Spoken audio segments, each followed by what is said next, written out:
right, good morning, everyone, and we'll start with roll call. Martha Whitmore, Present. Kathy Chandler Henry, Present. Mark Rober, Present. Steve Beckley, Present. Mike Richard, Here. Kathleen Curry, Here.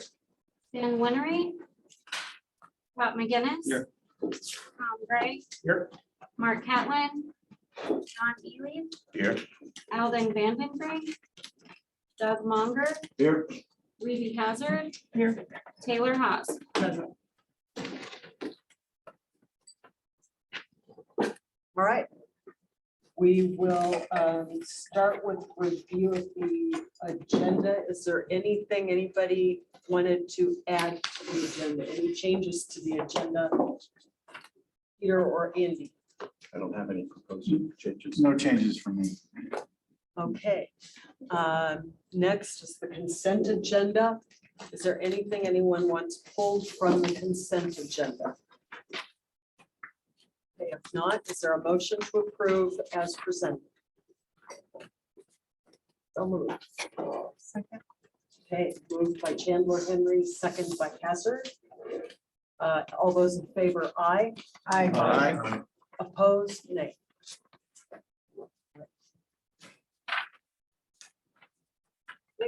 Into the general counsel's report. Peter? Thank you, Madam President. I'd make a recommendation that the board convene into executive session pursuant to CRS section 24-6-402, B and E to discuss the items listed under agenda tab 3A.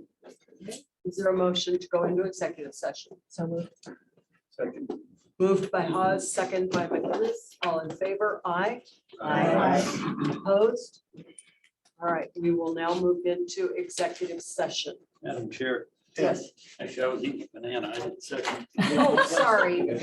Sorry, Steve. I apologize. Second by Becky. That's good. If we can just wait till staff has removed our visitors from.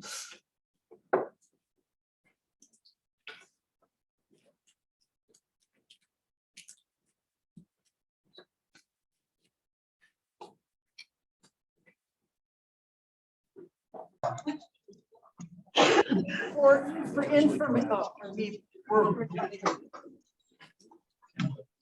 Yes.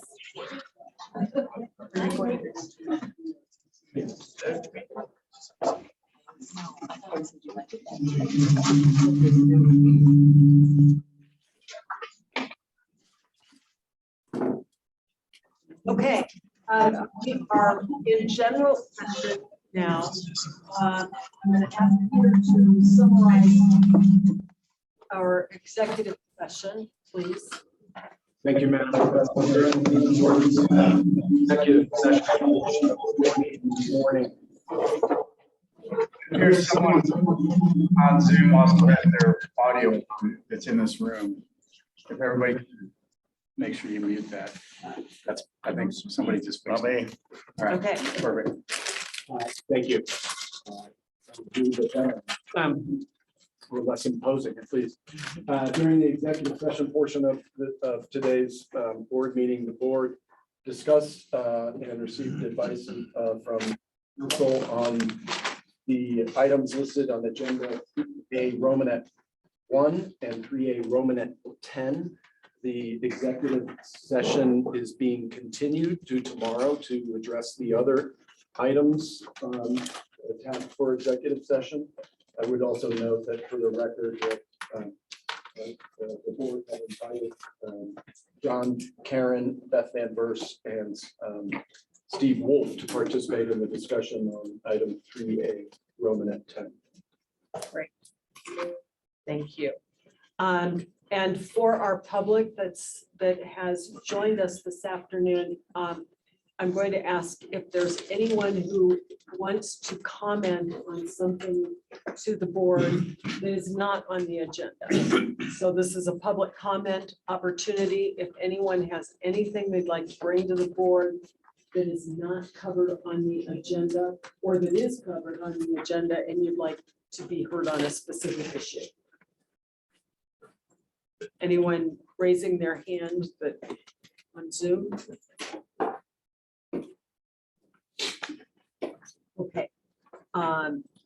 So we had some discussions and updates during our executive session. We are starting off this afternoon with updates on the interstate issues on the Colorado River. I think, Andy, if you want to kick that off, and then we can go right into our state engineer who is here. We very much appreciate you coming, Kevin, but if you want to summarize kind of the update. Yeah. I'd be happy to, Madam President. I just want to try to set the stage for our discussions this afternoon. I think the board is familiar with these issues as we've been discussing over the last several years, and more recently, I should say most recently in our June 23rd special meeting. The Colorado River hydrology continues to be abysmal, and we're in a situation where clearly our supply is being outstripped by demands, and reservoir system run by the Bureau of Reclamation, both Powell, Meade, and the other reservoirs, specifically those in the upper basin, crisp reservoirs, are extremely low, got roughly about a 20 to 25% capacity in the entire system and storage currently. Both Lake Meade and Lake Powell are approaching critical levels. Powell dipped below 35.25 for a month or so earlier this year. And Meade has been seeing some significant drops in its levels starting this spring. I think just to summarize, the Bureau of Reclamation and Department of Interior initiated some emergency actions last summer where they, under their emergency authority, authorized the release of 161,000 acre feet from upper basin initial crisp reservoirs, primarily Flaming Gorge, and about 36,000 from the Blue Mesa unit, or the Aspinall unit. The system has continued to decline since then, and so there was a discussion among the 7 states and the Bureau this April and early May, which resulted in a reduction in the amount of water released from Lake Powell. The interim guidelines governing the releases from the Lake Powell called for a 7.48 million acre foot release this year. That was reduced to 7 million acre feet in order to prop up the levels of Powell. And the reason that is being focused on right now is that the power intake tubes in Powell are sitting at 3,490 feet above mean sea level. And the Bureau has concerns both about power production, which would affect most of us who live in the Intermountain West. It also would potentially affect the integrity of the Glen Canyon Dam, as it would result in the only way to get water out of there are the river bypass tubes, which while having been repaired and since the 1980s when they failed, still have some concern about whether they will function properly, having large volumes of water going through them. So the Interior Department, as an infrastructure effort, protection effort, is keeping that 480,000 up in Powell. And in addition to that, through the drought contingency planning documents, specifically the drought response operation agreement in the upper basin states and the Bureau, there was an additional 500,000 acre foot release authorized and being conducted presently from Flaming Gorge down into Powell. So almost 1 million acre feet extra being put into Lake Powell, or approximately 1/24 of its total capacity. Those are both short-term measures that will, for the immediate immediate future preserve the ability to produce hydroelectric power out of the Glen Canyon Dam. But as soon as April of next year, it is conceivable that the situation at Powell will be back in the same place where we will see the power turbine being threatened by low water levels. So the conditions on the reservoir system are abysmal, to say the least.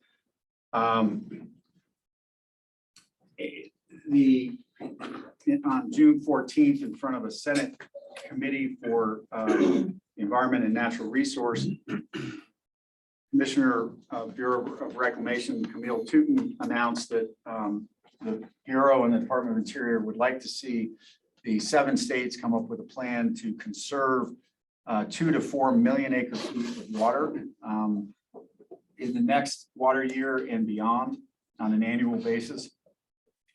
The commissioner indicated on that at that June 14th hearing that she was asking the states to do that, and if they fail to do that by mid-August, that the Bureau of Reclamation may take actions on its own unilaterally to save water. That has raised huge concerns among water users throughout the basin, both in the upper and the lower basin. Lots of questions about what authority the Bureau of Reclamation may or may not have up here in the upper basin, where the water might come from, and pretty significant concerns. I do want to say at the same time on June 14th, coincidentally, because I don't think anybody at the Upper Colorado River Commission knew what the commissioner was going to say at the Senate hearing. Executive Director of the Upper Colorado River Commission is going to speak later. Chuck Cullum, I think almost simultaneously, was presenting a chart at the Upper Colorado River Commission meeting that showed the upper basin states reduction in consumptive use over the last 3 years, going from approximately 4.5 million acre feet down to 3.5 million acre feet. So a reduction of roughly 25% in the upper basin states in their consumptive uses. That was not, just to be clear, that was not part of a planned water conservation effort by upper basin states. As many of you board members understand this, and I believe those who are listening online who are water users in our state understand that when it's dry out, our state tends to use less water. So do the other upper basin states. We live within the hydrology. We're used to having either water be physically unavailable, in other words, the streams are so low that you can't get water out, or legally unavailable, meaning that there's a call on your tributary or your river system that prevents you from lawfully taking water out because a downstream senior is calling. Our state engineer, Kevin Ryan, and his team do an admirable job of administering our prior appropriation system in times of shortage, and those shortages did result in less water use within our state, both due to the physical and legal unavailability of water. During that same 3-year period, as Director McCollum's chart showed, the upper basin states increased their consumption of water from, or excuse me, the lower basin states increased their consumption of water from the Colorado River system by approximately 600,000 acre feet. Combined with the country of Mexico, their uses were hovering around 10 million acre feet of water at the end of last year. Projected into this year as well, we anticipate that being close to the 10 million acre feet of water. And keep in mind, that's just off the main stem of the Colorado River. That doesn't include the approximately 2 to 2.5 million acre feet that is consumed by the lower basin out of tributaries to the Colorado River. So when you really look at the lower basin's consumptive uses, it's usually closer if you correctly account for tributary use and evaporative loss off of Meade and the other lower basin system reservoirs. It really is closer to 11 or 12 million acre feet in any given year. Keeping in mind the upper basin at last year at 3.5 million, there's a pretty significant difference in the consumptive use in the system. Nonetheless, the commissioner of Tootin's, her comments were not specific in terms of lower or upper basin. She called for the 7 states to come up with a plan. The Upper Basin, as of yesterday, issued a letter, which I think Executive Director Cullum is going to talk about here in a little bit, with a response that's a 5-point plan to participate in that reduced water consumption. And we'll let Chuck talk about that when he's up. But I think it's a really critical period of time. Lots of questions, not just to myself, but to our board members and anybody else in the water community about what does this mean for the state of Colorado, for our water users? Is this a compact call, right? Just to be really clear, I think all of you as directors understand this. It is not the call for reduction in consumptive use is not a compact call or a curtailment. This is merely a request to reduce use here in the Colorado River Basin in order to bring a system that is out of balance back into balance.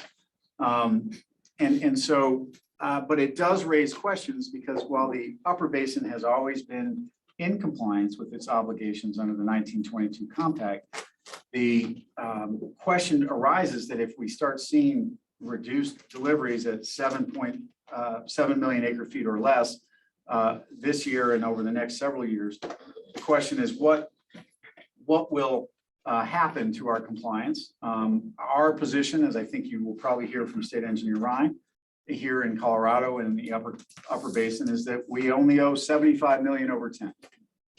There are people in the lower basin who believe we actually owe half of the Mexican treaty obligation under any circumstances. So that would put us at 82.3 or 82.5 million over 10.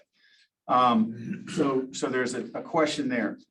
When and if this poor hydrology continues, when might we be in a curtailment? What would a curtailment look like? How does that work? I think there are lots of people in the room who have good knowledge of that, but we wanted to bring in State Engineer Ryan to talk about that, to talk about how his office is preparing for that, what's reasonable to expect, have a discussion with our state engineer about what's reasonable to expect as water users here on the Western Slope.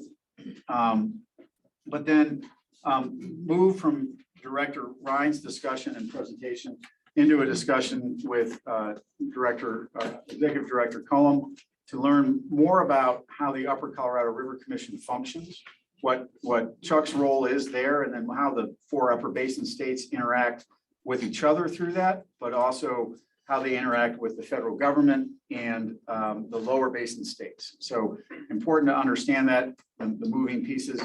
And then after Executive Director Cullum presents and we have a discussion with him, we will have, by way of Zoom, Wayne Pullen and I believe Katrina Grants. Wayne is the Regional Director of the Upper Colorado Division of the Bureau of Reclamation, and Katrina Grants is one of his deputy directors. Important to know because there are lots of questions that have been raised by the commissioner's statement, and I think lots of concerns by water users here in our state. So we've kind of gathered this group together to talk about this in hopefully what is a fairly comprehensive setting. We're hoping, as I think I've conveyed to our speakers, that we're really looking more for a dialogue and a discussion, and shorter presentations if any. We're interested in not just what's actually happening today, but where can we proactively engage in solutions? What are those solutions? What do they look like? And what does it mean for the future of our communities on the Western Slope? And so, Peter, unless you have anything, I was going to introduce State Engineer Ryan to kick it off.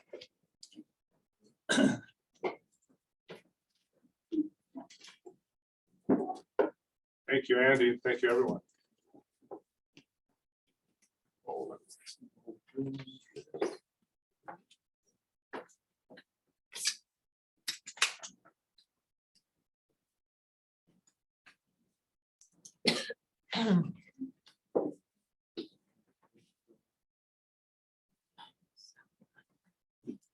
Thanks, Andy, and thanks, everyone. I appreciate being invited here. Andy if you didn't want to share, I will share that. Part of the reason I'm here was just a nice coincidence. I spoke to a group in Winter Park, Water Education Colorado tour several weeks ago, and some people may have heard me say something that I don't believe I said, but you know how that works. And that's true. That's why I called Kevin to ask him what he really said. There's a little telephone game, and I think the first link in the chain often is between your brain and your mouth. So who knows where that message got mixed up, but all of a sudden, Andy mentioned the board meeting, and we agreed it would be a great time for me to come and talk to you all. And as you know, I've talked to you in the past a few times, and with this board, I prefer not to present. I prefer not to say, look at my slides, and I'll look at my slides and we'll read them off. I don't like doing that. So I prepared instead notes. I find when I just jot down notes a few days before, it's much more thoughtful discussion with me. However, yesterday afternoon, I was in Breckenridge and I spoke to the Colorado Farm Bureau at their summer conference. I'm not sure whether anyone in the room was at that, maybe not, but I did give them quite a bit of discussion on compacts, and I thought this morning, why would I not share some of those slides with you? And it just helps emphasize some things. So you're going to get kind of a hybrid, and as I go through these slides, frankly, it's a secondhand presentation you're getting today because I didn't prepare a few, but in that regard, I'm going to probably skip through some slides and just show you the ones that I shouldn't say show you the ones that I want you to see, but show you the ones that are relevant to what we're talking about today. I appreciate the chance to do that. And, you know, I also need to say a couple other things. This is a difficult topic. Some of the topics that Andy queued up are difficult for us to talk about. And I'm going to talk to you, but I got my notebook here, and I'm going to expect some of you to just express some of your thoughts and concerns as we go through it, so I can take those notes, because I really am in the middle of a process right now where I'm talking to multiple people and trying to understand this better. And part of it, I just realized I'm sandwiched between Andy, who made some good comments that I agree with, and a couple other esteemed speakers. So I'll be able to say, well, Andy talked about that, or I'll bet my successor person will talk about that. But we'll just see how that goes. Enough of that intro. I wanted to give you all maybe a general update about some things around the state for just a few minutes, because it really adds context to what's going on. And I'm sure you're aware a lot of this, but I wanted to point out that, you know, these issues we have, especially related to compacts, obviously they're not Colorado River specific. Matter of fact, the one we hear about, the Colorado River compact, is the one that I'm not actively administering, or our division engineers are not actively administering. We are actively administering the La Plata, the Rio Grande, the Republican, the Arkansas, the South Platte. Ironic, you don't hear about those except for the South Platte. And I am going to just give you a quick primer on that. But Republican and Rio Grande, I will point out that we do have groundwater sustainability and compact issues there, and we are working on that. We did have a nice bill, Senate Bill 28, that provided a fair amount of funding to retire acres there. Something we're working on back in my office right now. I also wanted to bring up the John Martin multi-use account, John Martin Reservoir multi-use account. So that's the Arkansas River Compact. And it's really not in satisfaction or compliance with the compact, but we do have a reservoir that's used for the compact. And while we've got a reservoir there, we can use it for other things. And we just got approval to do a pilot project in John Martin Reservoir for our water users to store fully consumable water before it leaves the state, and allow them to exchange on it more effectively and use it more effectively. So that was a big win. I'm sure you all have heard about measurement rules, and I could spend some time on that, but I won't. I just want to mention that we are getting closer to a milestone on the Division 6 measurement rules. We've done good stakeholder meetings. We've gotten good, effective input from stakeholders, and it feels pretty successful that we should be able to maybe file those with water court in the coming few months. I don't want to commit to anything, but I think we're in good shape there. So that's been very successful. And again, Doug, Todd, the stakeholders in Division 6 have really stepped up and been active in a constructive way for the act. We've always had very good respectful rapport from people up there.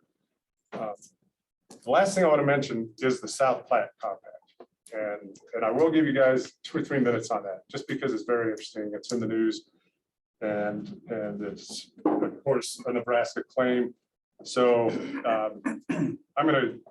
sorry, this is where I skipped through the slides. If you haven't seen me talk about this before, I talked about the state engineer's role in routine water use and injury determinations and water court issues and how we respond with daily administration and approvals and court participation. And we do that all with a mix of good science, good engineering, and the law. Representative Catlin, when I put that policy bubble up there and say that's one other thing we need to consider. What happens is we really need to see those policy questions work their way into the law so that we have a way to do that. And actually, I didn't need to spend, I just stopped over on this slide. You guys know about all our compacts and you've seen the snake diagram.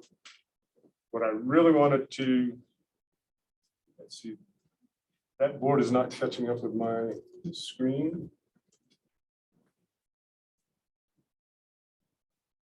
There we go. I'll have to be careful to not go too fast. But the South Platte Compact.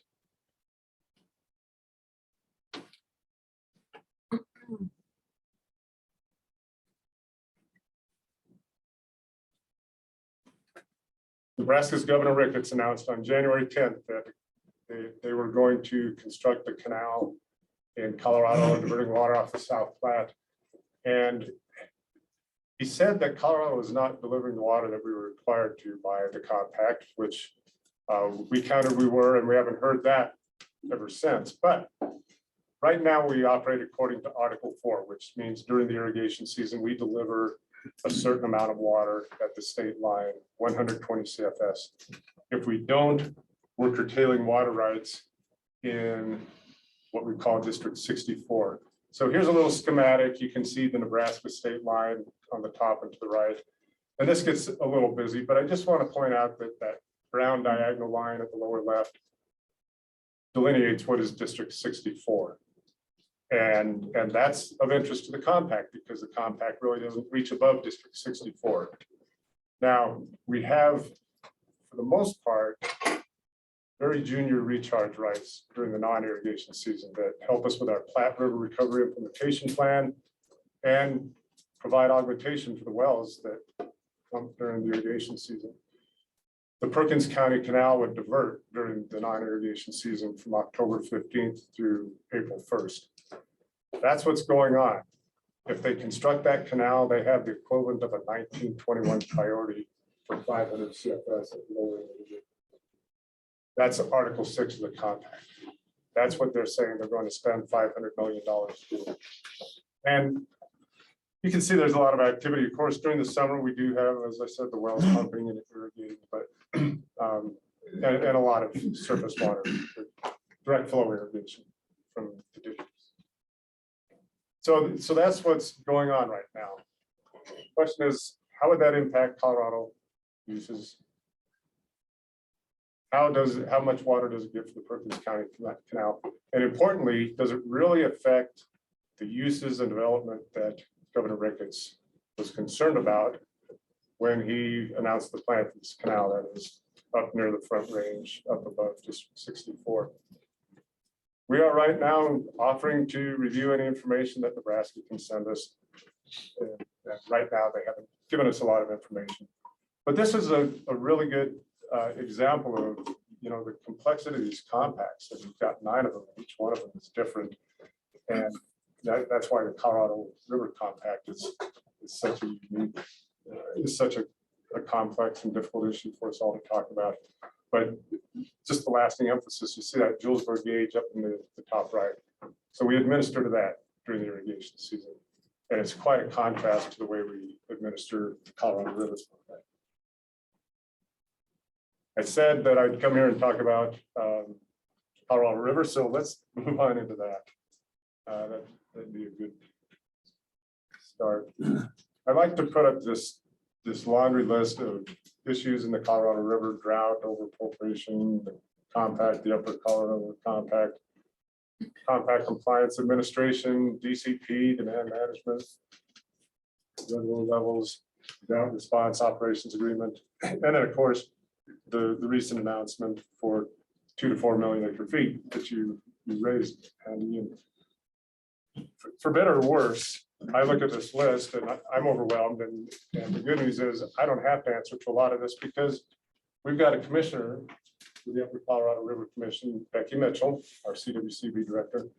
And most of this, she's overseeing, especially the drought contingency plan, demand management, what we're doing with the Dro 07 guidelines. I don't have it up there. Then that causes me to ask, what can I really talk about? Where's my influence? And it gets to this point of today's discussion that I think a good centerpiece to our discussion, and that's compact compliance administration. What does that mean? Well, I'll get to that in a few minutes because it is such a critical piece, but I did touch on the 2 to 4 million acre feet. And I think that was a surprise, or that caused us to ask, what does this mean? And I haven't heard much more on what it means, and no questioning the approach of anyone. But at this point, I don't really know what it means. But I want to add some emphasis and just allow you to hear from me, add some emphasis to what Andy said, and that is we are in compliance with the compact, that standard, that 75 million acre feet in 10 years. We're in compliance with that. You've heard me say it before, you'll see the data again today. And when it comes to using our allocation, which to me is not a compact compliance standard, but it's something that the compact alludes to, we're way under our allocation of 7.5 million feet a year. So what does that mean? Need to conserve. To me, it means that we don't change our administration at the state engineer's office. There is nothing telling me to curtail water rights. There is nothing telling me that I should encourage people to conserve. And you may have said this a little bit different, same thing a little differently, but if you have a beneficial use for water and you have the right to the water is physically and legally available, then I'm encouraging people to use your water right. It's a public resource, it's a property right, it's part of our economy, it's part of your livelihood. So I'm encouraging people to use your water. That's my role. I don't have a role to enforce this thought on 2 to 4 million acre feet. So somebody may tell me I'm wrong someday, but right now I don't see the legal basis for me asking anyone to curtail right now. You got to hear that from me. Drought response operations agreement, kind of the same thing, although we do have an administration role if water is released, say from the asphalt unit. We need to make sure that water is getting to where it's intended to get. And as we know, that's a little bit difficult with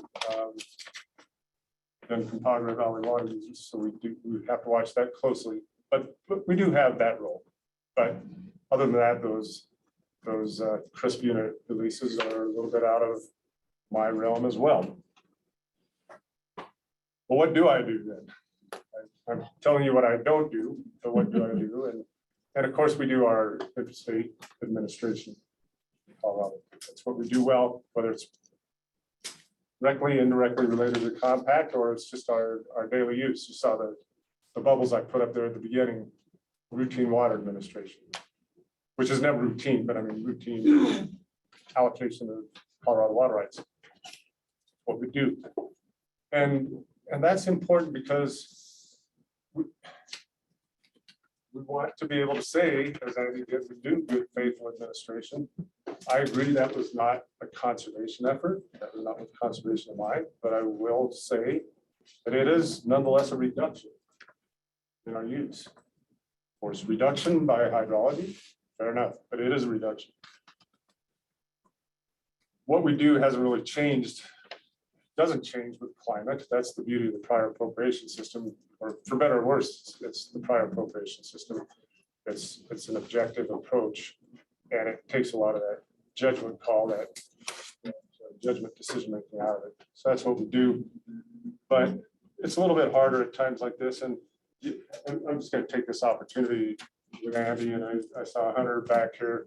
You know, we do respond to the drought in certain ways, and we had a difficult issue up on the Yampa, and the imposition of a call once again, or the threat of the potential of the imposition of the call, and the river district has water in Elk Creek Reservoir, and we found a way in typical legal fashion to find the right words in the decree that gave us the comfort to do it and allowed the river district to release this water and keep the call off. And it was all above board, and we were all comfortable with it. So I want to thank you all for that. I think that's good for everybody, and thanks for your patience for the state as we found a way to do that. But I do need to point out that about 2 months ago, I found myself on the Yampa River with about 24 other water professionals, and somebody was asking me about this. And in my world, you know, around the state, I get entrenched in a lot of issues statewide, and I sometimes move on, and some of the facts and numbers slip out. So it's always helpful if you're sitting on an oar boat trying to describe something to someone, and a few facts slip your mind. If you have Hunter Kazi in a kayak just about 10 feet away, you can access him for a little refresher on the data. Thank you for that, Hunter.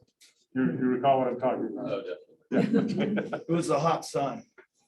That'll be my excuse. Anyway, so let's get more into compact compliance administration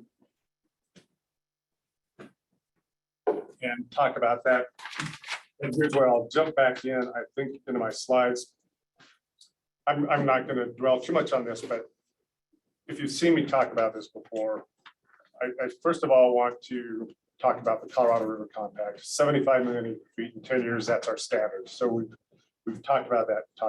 But the Upper Colorado River Compact, here's where I really like to nuance the words. And the language means a lot to me when I'm doing decision-making on what we want to do next and what we should be doing now. And it uses the term curtailment may be necessary if the flow of areas depleted below Article 3. So that's the Upper Colorado River Compact. And then it says the commission sets the quantity and time of curtailment for each state. And then the state gets to determine how to meet compact compliance obligations. And for me, I start mixing terms, and it gets a little confusing, because if you've heard me talk before, and I'll keep saying that I don't like the term compact call because it brings to mind this mental image of California, Nevada, Arizona getting on the phone and calling me and saying, we're placing a call, we're not getting enough water. And that's too simplistic for me.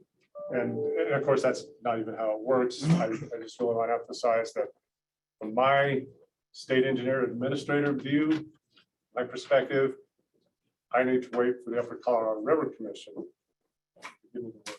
And I'm not really sure, as I'll say in a few minutes, how and on what basis they give me that word. Because we've fallen below 75 million, we're going to. What caused that to happen? Did we deplete the flow, or is there some other reason that the flow dropped below 75 million feet? I pose those not as rhetorical questions. That's really what I wonder about. So that's why I don't use the term a call. I just want to say that we find ourselves in a compact administration situation. But in any event, when I say instead compact compliance strategy, that addresses those three things. Curtailment, for lack of a better term right now, that's what the compact says. Quantity and time, but we get to decide how to meet those compact obligations, which is leading me right to the uncomfortable discussion. Well, what about rules then? When are you gonna do rules? What will be the rules? And I'm gonna hold off on that as long as I can, but we'll talk about it eventually. Nonetheless, that compact compliance strategy, it's a multifaceted, holistic approach. And our actions are part of that strategy and not curtailment. And that's why I want to say that you don't necessarily want to say, well, we go straight to priority curtailment. To avoid any confusion under certain circumstances, that might be the only option. But it's not necessarily good to just default to priority curtailment as the only solution to compact compliance. And we'll come back to that. You'll have plenty of chance to ask questions if I stay on target here. When I started having this discussion, I bet most of you have seen this slide, and you're going to see slides, the next few slides that you've seen before. But when I first started trying to take on the role of this discussion, I was just lost and I needed data. We all love data.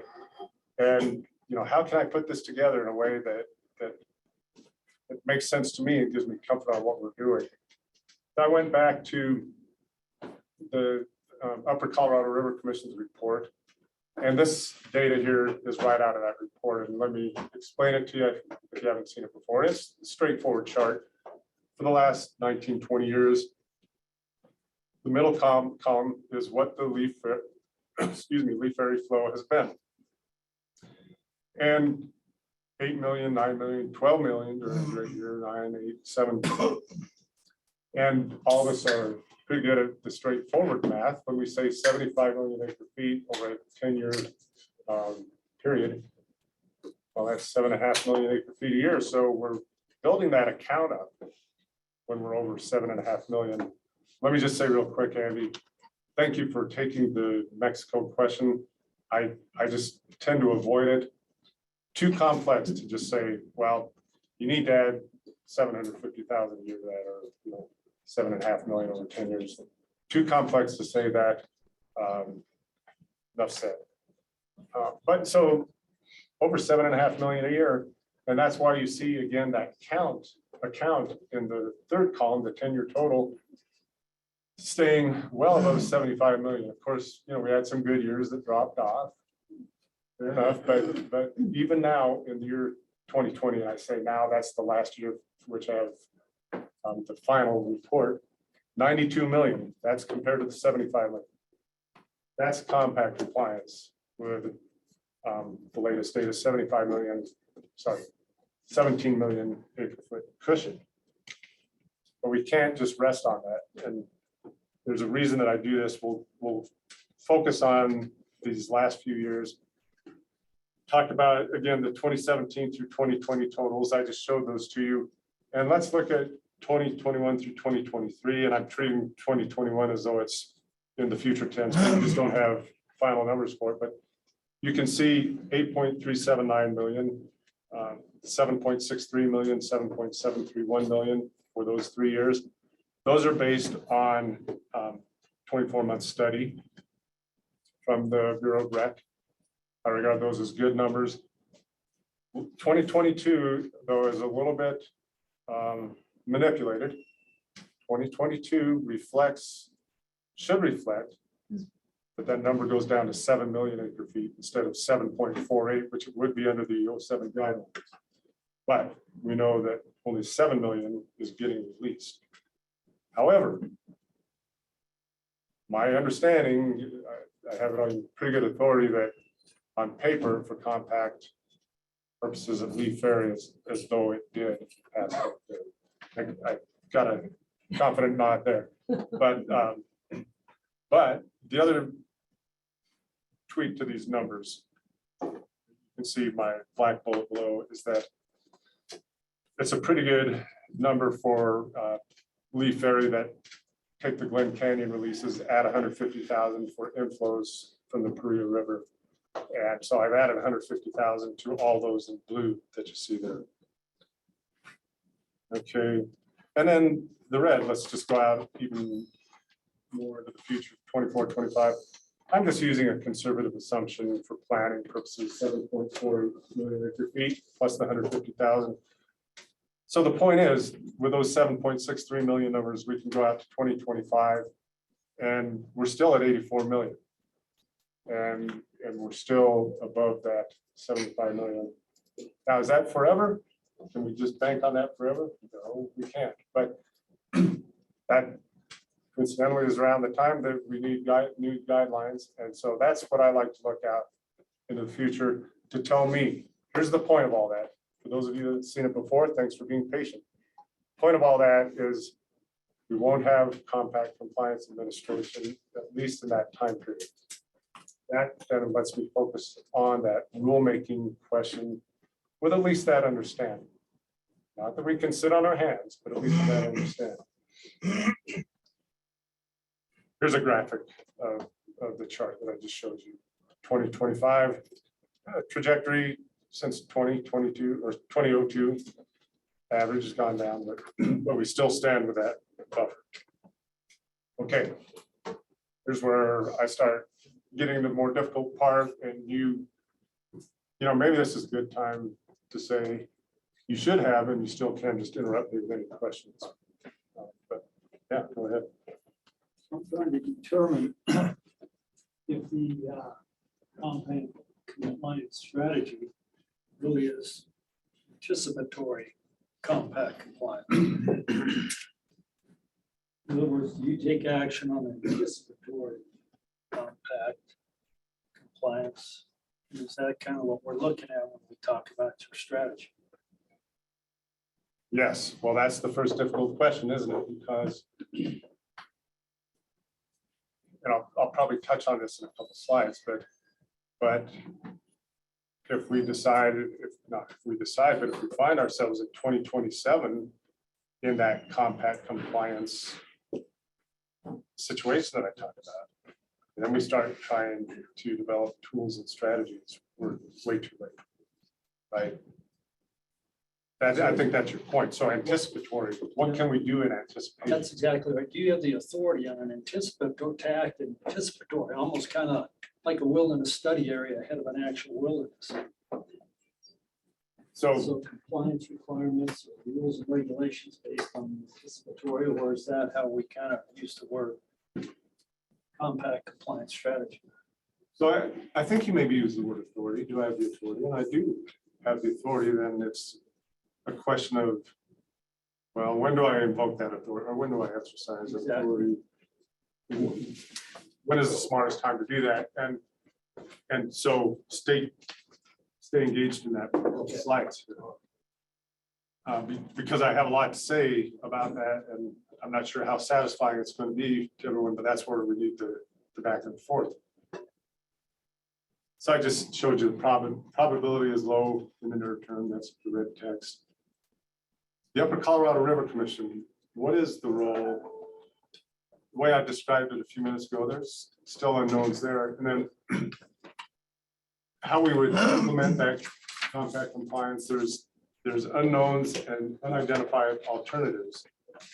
But that tees up your question, what can be done now? What should be done now? Two different questions, but pretty similar. And sorry, I hope I'm not getting too focused in the words of my slides to put off your question, but the question is curtailment, to use the Upper Colorado River Compact's term. Can we be more sophisticated, more thoughtful? And I mean more sophisticated than prior to administration. And let me just make a side comment about that, because prior to administration, Andy, that's one of the things we talked about in the call. If something happened that I had not anticipated and physically possible, but let's say I had to do compact administration today. All that Commission said I needed to. I believe the only tool that's available to me is priority administration. Priority administration. That is, here's a list of our tabulations from senior to junior. You draw a line here and say with junior to that is curtailing. That would seem to be the mechanism that people think about, and I'm not sure what other mechanism I could hang my legal administrative hat on. Very reliable. And I suspect that I would probably get sued just for doing that too. So that's part of the reason I say something more sophisticated, more thoughtful than prior to administration. And oh, so here I make the point, we just don't want curtailment to just obliterate all of our thoughtful things that we do when it comes to water administration. That brings us to rulemaking. Let's finally talk about rulemaking. Can I ask one more? and then- Yeah, I'm sorry, no. If we get into that priority, then how does domestic versus agriculture provisions in the domestic- From the Constitution? Yeah, right. How does that play into that priority junior senior thing?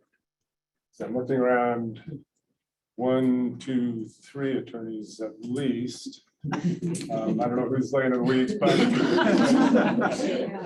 There's one right behind you. if I butcher this with my simplistic. Oh, what is it? Yeah, I knew something. Yeah.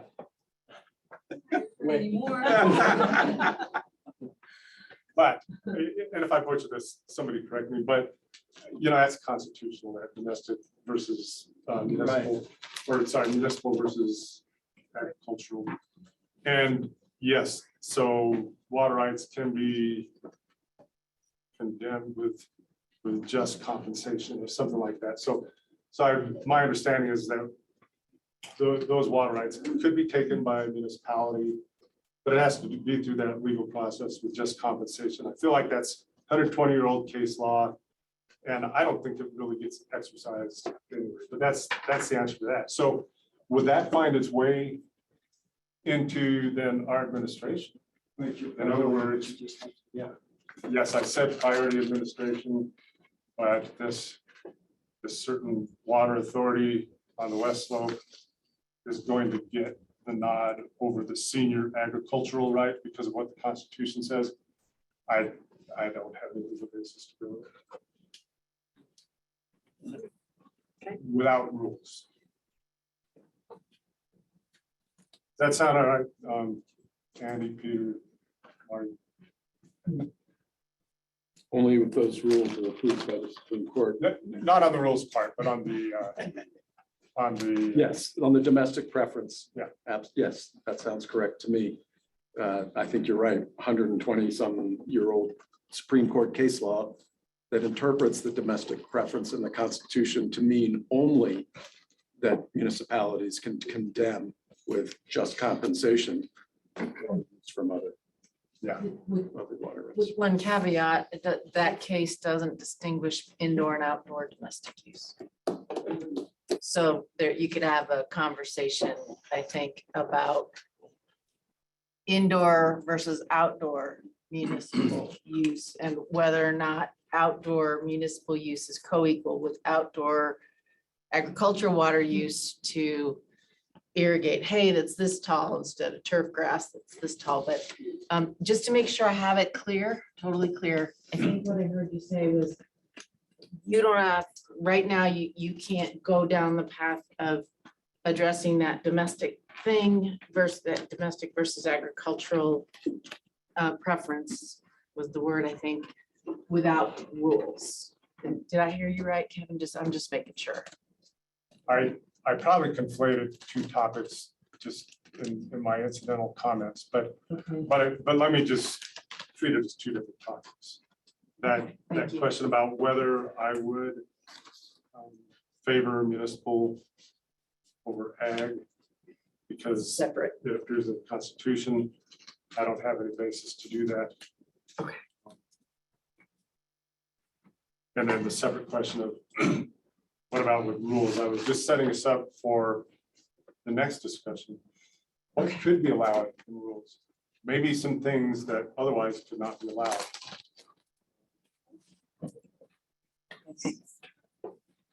Did that answer your question? Yes, I think I was guilty of. yeah, that's all right. I Incidentally bringing think this it all to you. mushes together anyway. Yeah, it sure does. You said if you, because of something unforeseen, had to administer tomorrow, you'd have no choice but to use the priority system. Would that be done on a statewide priorities, or would it be basin?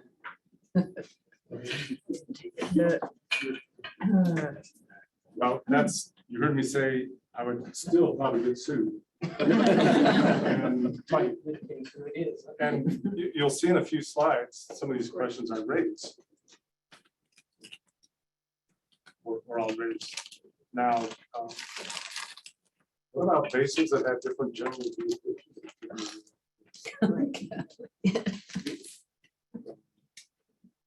What about basins that claim, look how much we contribute compared to how much we use?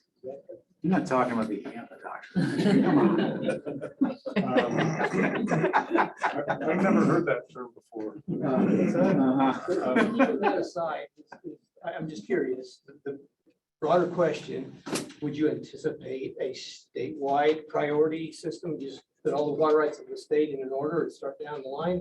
Or would you go by basin priority system? Forget about in the weeds.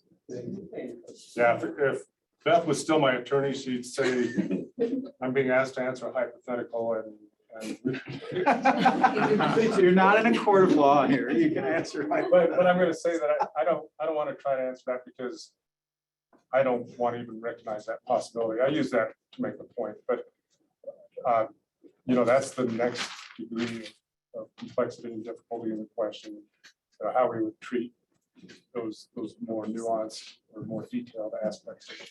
I just really wanted to make the point that high appropriation is how we do interstate water administration. It's in the Constitution, it's in statutory law.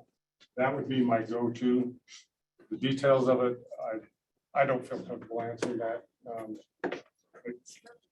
I might be saying more than I mean to say, and I don't want to be in that situation.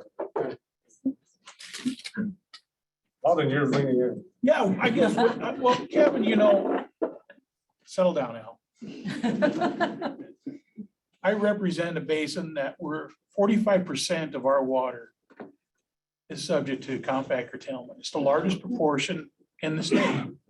As a water planner, knowing how this is rolling out is essential for us to provide services, critical services to our community. So I know how you respond to Thompson and taking it. It's not off the table. It's not on the table, and that's fine.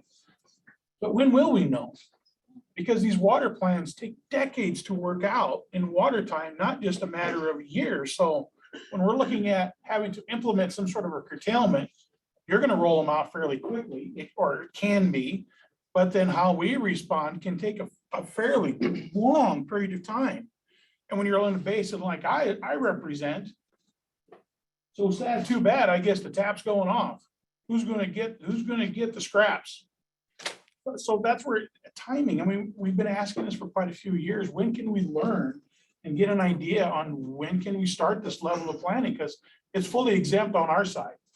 And I know you've been working at this for quite a few years, but the question is looming, and the question that to get that question is going to get implemented sooner than later.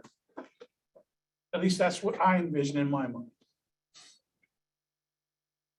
Yeah, I'm going to avoid boring you with all the text, and I'm going to just shoot ahead here. But we talk about the vulnerabilities in a lot of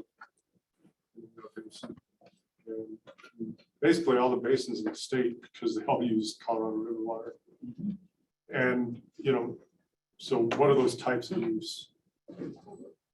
What priorities maybe are in play? What is the location? We have all those questions, and So those strategies, Alvin, trying to impact the impacts of curtailment if it becomes necessary. What's the appropriate timing for discussions? One of the problems I have is, oh, well, that can be stopped. And maybe it's, I think I have some notes on it, but yeah, I sure do.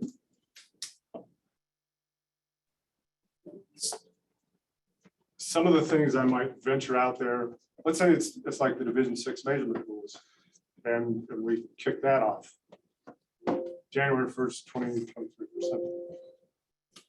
something. When I'm out there as the regulator venturing thoughts and possibilities and proposals with stakeholders, at the same time, Becky Mitchell is working with the other 3 Upper Basin states and the other 6 states on renegotiating the guidelines. And is what I'm suggesting conflicting with what they're suggesting. So I have to be very careful with that. The other problem is it's a little bit of a catch-22 or just a misalignment of timing, but if I'm asking you the question, what kind of tools do you need? And you're asking me, well, what kind of tools are available? And so, well, we need to work through and find out what kind of tools or vulnerabilities you have. And I'm not saying that we're both so mindless in our thinking, but it is a little bit difficult, you know, when you look at that catch-22. But the other thing I think that gives me a lot of pause is the first thing that seems to come out of people's mouths is augmentation plans. We would just like to develop a plan to use water or have water available so that when the Upper Colorado River Commission goes to State Engineer Ryan, and State Engineer Ryan comes to us and says, here's your obligation, and we have that water there. As you know, we don't believe an augmentation plan is allowed for in the Colorado River Compact by law right now. It's a lot of speculative. Because a lot of those things I talked about with the Upper Colorado River Commission, how are they going to do it? What are they going to do? So that gives me a little uncertainty. I will also mention, again, Peter, Andy, Jason's in here too. So, we have to be careful that an augmentation plan and actually storing water is not in conflict with the compact itself. The whole water. Wrong about that, I may be right, but it's something I have to pay attention to. Unless we can develop some type of beneficial use for this legislatively that calls for compact augmentation, then we have to worry about conflict with compact. Those are the things that make it difficult for me. And then difficulty is intensified when I talk to some people in this room offline, as I'm talking to you right now, as I'm telling you, Alvin, right now, that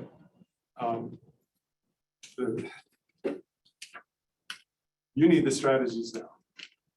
You need to work on them now. You need to start planning right now. How do I find that balance? And avoid the risk of not causing more problems by venturing these thoughts and positions prematurely. And so I hope that wasn't a smokescreen, because it wasn't intended to be. But you know, I'm getting older, but I have enough youth in me that I would love to kick this off right now. It's just so engaging. It would be difficult, but the pieces are not in place. I'm not confident that the pieces are in place that we could do that. And what I mean by that is begin rulemaking without raising issues with current negotiations that are going on, without raising the possibility of a conflict with compact. And I guess those two for the most part. So I will stop there because that all kinds of questions. Thanks, and thanks for being here today. You know, just listening to all the questions that are coming up, there are a lot of questions that are going to have to be answered. just to this, I think a lot of water users are missing certainty and they don't know what's coming. And so is it not possible to start the process, recognizing it's going to take time, but it feels like things are accelerating at a rate that nobody anticipated in terms of how the system is drying. And aren't there things we could be doing now to start to scope this, to start to identify the key issues, study them if necessary, so that we don't end up in a situation where curtailment or starts to become a reality and we're flat-footed? The answer is yes, there are things we can be doing now. And they're probably not that satisfying when I talk about them, but as I work through this with Mike Sullivan, my deputy state engineer, deputy director, and we work with the Attorney General's office, yes, we have pages of, some combination of strategies and issues with them and how to resolve the issues. So I'm just going to say we're doing that with our attorneys, so we're going to keep that confidential. But that's my go-to for preparation right now. So at least on some of these, we can hit the ground running. We've done that identification of the issue or the strategies and issues, I guess, they go hand in hand. And bring those to our forefront for discussion. And if I could ask one follow-up on that is, can you talk about shepherding a little bit? Because shepherding seems to be something that's going to be needed. It's almost a no regret strategy. We probably need it for DROA. We might need it for any kind of curtailment situation, demand management. It just seems like there are some things that are no regret steps like that we could be exploring sooner rather than later. And you use shepherding as an example, but do you want to say more about shepherding? Well, it just seems like, one of the things we heard about DROA was that we couldn't shepherd the water. We also know that demand management requires shepherding. And I'm just wondering if there's just what kind of pieces can we start working on that will help us be prepared for whatever the future holds for us. Doesn't mean we have to use them, right? It just gives us more tools in the toolbox. So that's a good question. What are the low risk, meaning the issues that we can talk about that don't create the risk I'm talking about? Right. Mind if I just write that down as a good point? I'll come back to you in a month or two. Fair enough. Kevin, just kind of as a follow-up on that, I mean, I think you've been really looking at curtailment for rules and regulations. And we understand we're not there, but, until fairly recently, the state was talking about demand management and then kind of put it on pause. I'm not sure what the new direction, that we've provided in the 5 points from the Upper Basin, how that affects that. But if you were looking at this from just demand management standpoint, would your analysis be different than it would be for compact curtailment? And let me ask you let me say that a different way. Are you asking what role could demand management play in the strategies? No, I'm asking more, how would you as state engineer view if we needed to come up with a demand management plan in the next 3 or 4 months? Would you approach it differently than you would a compact curtailment? And if so, how? So I look at demand management, let's just paint a nice rosy picture on it. I'm not saying it's not rosy otherwise, but let's just be optimistic and say it could happen overnight, it would be funded and everyone would agree that it's fair and equitable and everything. And we're able to get 500,000 acre feet in PAL with the other 3 states. So if we're going to assume that outcome, then I see that as something that the Upper Colorado River Commission considers if they see that we're approaching a compact compliance administration situation. In other words, can we use this 500,000 acre feet and stay in compliance or mitigate the severity of the obligation that we want to put on the states? I don't think I'm getting your question, but just let me finish that thought, see if it sharpens the question.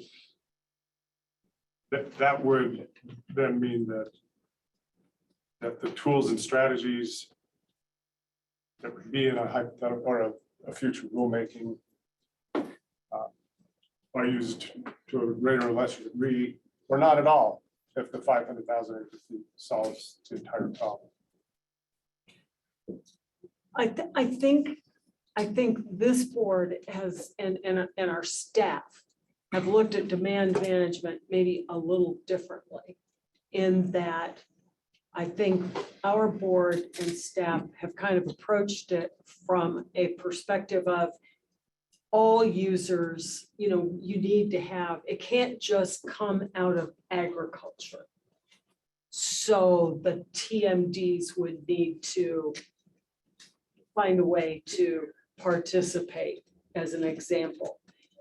And so then that raises some of the same questions about, just as in a compact call, do you do it basin by basin? Do you try and do it?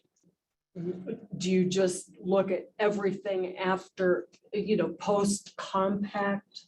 How do you do it? And I just wondered if you would approach it, differently than you would curtailment rules and regs. Maybe this is where I can more comfortably say, I'm going to leave that to Becky Mitchell and her staff as they lead us to that, because I see, the voluntary compensated, what's the other attitude? Temporary. Temporary. And, I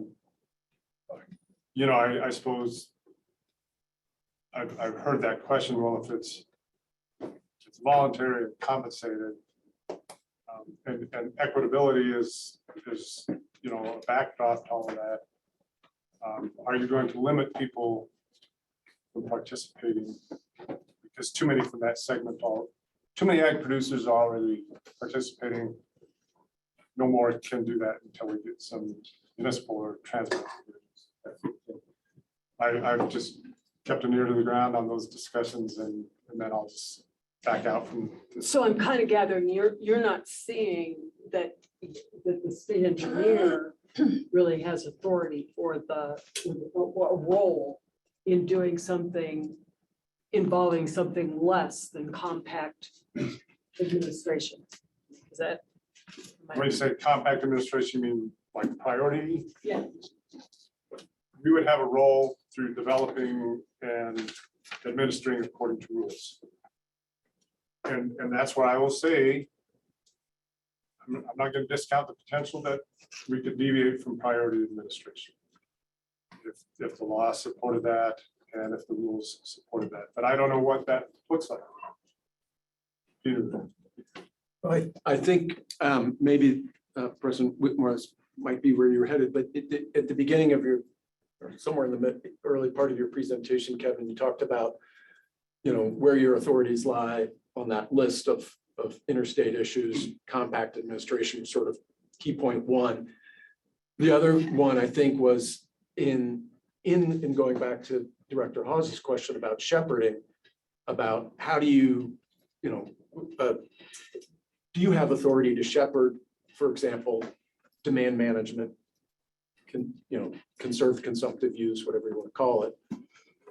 If it's done in accordance with an approved demand management program, you have authority to shepherd system conservation that is simply, by definition, system water. Do you have authority to shepherd DROA releases from the Aspinall unit, specific to Colorado? And so, and I can sort of think of a different answer in my own mind if I were in your shoes for each of those situations. But I think, if you have any response on that, I don't know, Yeah. President Whitmore. Yeah, no, that's. Well, and I think shepherding demand management water Please, I'm just thinking out loud. Heather, I'm thinking out loud right now. No tweeting. I believe part of the demand management discussion, part of the discussion was identifying that as a beneficial use that would allow it to shepherd. And I think I had my questions. You're giving me a little affirmation there, Andy. Unresolved part of that. Part of the question was, yeah. So I think we're the right kind of legislation. I'm not promoting legislation, but maybe we could. I want to bring up, I mentioned augmentation plan and some of the concerns of those. I'm not sure whether that release without supporting legislation could be shepherded without just the senior downstream picking up. If for system conservation pilot project, we need to understand what that was and what that is. That's a voluntary bypass of a senior water right. To demonstrate certain components of water administration. But there's no protection for that. I know you know that, but just for the group, that's waters of the state that's available to the next water. Kevin, I think what you're hitting on, and maybe I can tie together some for Al and Director Vandenbrink and Whitmore's concerns and Director Curry. And maybe even Director Hawes, is that the tools that you need right now in other basins, compact compliance water is either specifically recognized by statute or by compact that have been adopted as statutes, or by court decisions where you're authorized and there's been a beneficial use recognized in those other basins. In the Colorado River Basin today, we don't have compact compliance water as a recognized beneficial use. It could be under a demand management if it were recognized by the legislature. That's probably I hate to say this, given the characters in the legislature, the easiest way to do it would be to have the legislature define what that compact compliance water is and define it as a beneficial use. It could be demand management water, right? Because that's the idea. The whole concept behind a demand management program is to assure solely for the compact compliance of the upper basin. It could be an augmentation plan run by a West Slope entity like the Rio Blanco Water Conservancy or a Front Range entity like Denver Water. It could be you would have to redefine system conservation programs. I agree with you today. They have no compact compliance element, but you could somehow tie that in if it were defined properly. But you would need legislative action. Sometimes we get lost in our jargon here, and I think we've got a lot of people online listening and present. I don't mean to. I'm not trying to put you on the spot, but I want to make sure that we're clear. That's what you're saying. Am I right? And is that?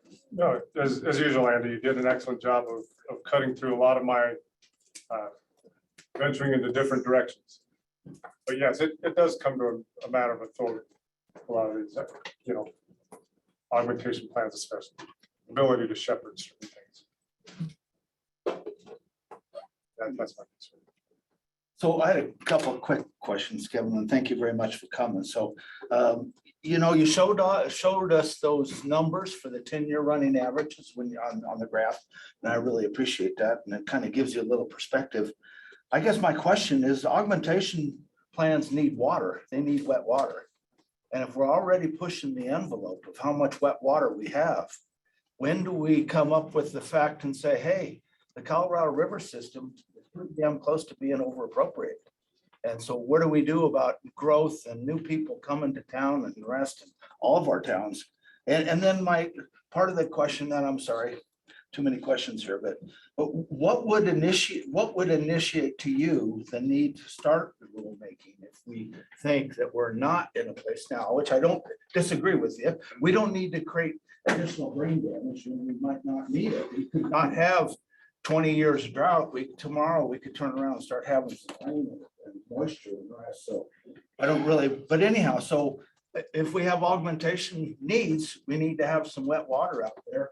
And it looked to me like we're right on the cusp of not having wet water through the numbers that we have through the running 10-year average. If we continue having more years like that. So I hope that made sense. Yeah. And what I really picked out of that, Doug, I think the big thing for you, the principal part of your question is, what would initiate this rulemaking that I talked about? And if I could maybe flip that over and say, well, the question is more like, what would clear the way? Okay. And so the obstacles I've talked about are, to a large degree, my concerns of stepping on the toes, lack of a better term, of my counterpart, Becky Mitchell. Yep. And all the difficult negotiations she's doing, and the Attorney General's office is doing. So if we can get past some milestones or get over some humps that they're working on, where I wasn't worried about that conflict so much, then that would be putting an obstacle. The other obstacle would be maybe through what they're doing or independent of that, there is some recognition in the General Assembly about the need to recognize what I'll call compliance water. And I'm not sure what the term was we used in Wolf Creek, but water available for compact compliance. Is there some way to recognize that as a valid beneficial use? And Andy, you did a good job for Peter. One of you talked about you were just talking about how that's difficult for the Colorado. When we look at the La Plata, the Rio Grande, the Arkansas, when there's a direct cause and effect with a compact. In other words, somebody 5 miles from the state line diverts water and it causes that flow rate to go from 50 to 45 CFS. And we're out of compliance tomorrow, then we have a direct cause and effect. Release water from this reservoir, you're back in compliance. But the complexities of this decision from the Upper Colorado River Commission and how it would be imposed on the 4 Upper Basin states, we can't see that direct cause and effect. So that's why we can't do it. Another reason we can't do it now, but can the General Assembly pave the way for that? That would be an obstacle. I've got a question. That's right here in our yard, I think. One is, if the Bureau of Reclamation comes into the state of Colorado and says that it wants to move water from Taylor Park Reservoir, from Ridgeway Reservoir, from Fee Reservoir, down to the Lake Powell, what's the state engineer going to do? And in relationship to the existing water rights that are in those rivers below those reservoirs? Because as you know, Taylor Park Reservoir is the supplemental water for later irrigation in the season for the Untitled. So are we going to have to let it go past? Where does the state stand in regards to state water law? Because those water rights are under state rights, aren't they? let me make sure I know what you're asking. No, I'll tell you just what I'm saying. Is that if the Bureau says you didn't make a plan, so we're going to make it for you. And that means that we're going to come up there and we're going to take the water out of Taylor Park Reservoir, out of Ridgeway Reservoir and McPhee in order to move it to Lake Powell. Where does the state stand in regards to that maneuver? So again, let me just make sure I know what you're asking, because you may be focusing on federal projects. I am on straight up on federal Bureau of property. Reclamation. Right. So the Bureau of Reclamation has, and this is where I'm kind of extracting myself from this decision. The Bureau of Reclamation has some legal basis to induce that action from the Conservancy. I don't know the answer to that, whether they do or not. If they do have and they exercise it, and that's the action that the Conservancy District is taking.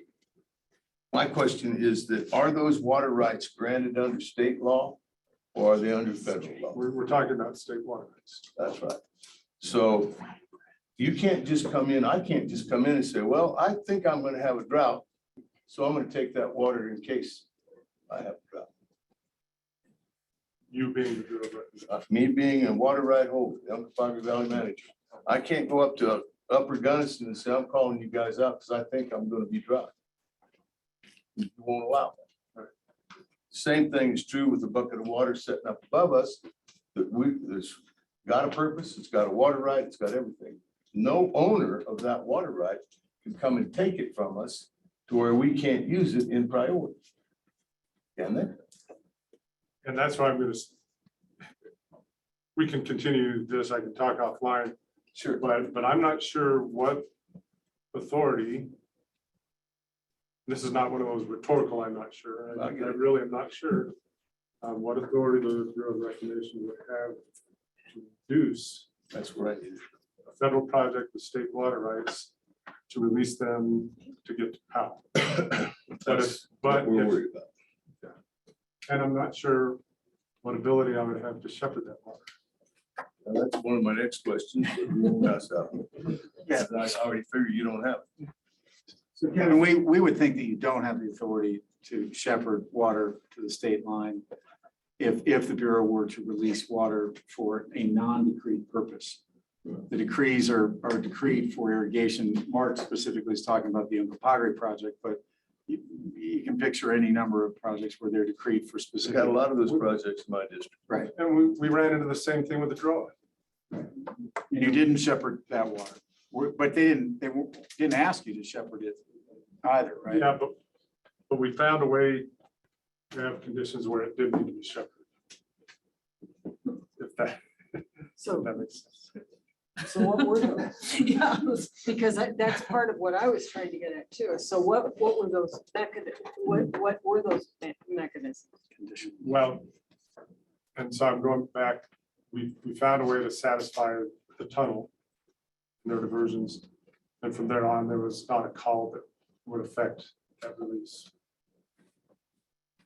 And I would have to go back into my notes to get the details of that, but spent a lot of time on that issue.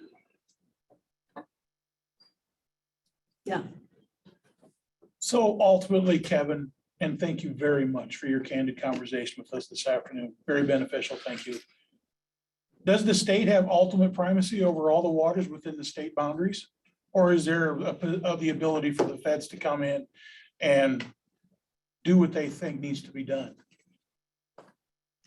I'll put a little definition to that, but the state engineer has the sole authority to administer interstate water rights in Colorado. Now, of course, let me just go back to the Drought release. That those weren't water rights owned by parties of the state that were released. That was what I'll loosely call federal water. You know, it was crisp water for those purposes. But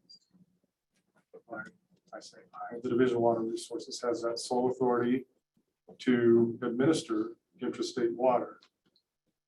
Representative Catlin, that gets a little gray in their scenario, but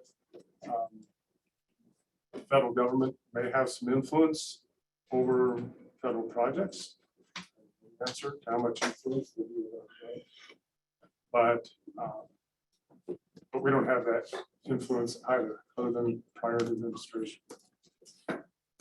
I've got a question real quick to just follow up on that. If Taylor Park Reservoir, for example, water was moved out of the state and out of the drainage, the only option that Uncompahgre would have at that time would be to put the Upper Gunnison on call, because that's the only water we'd be able to get. Would that call stand?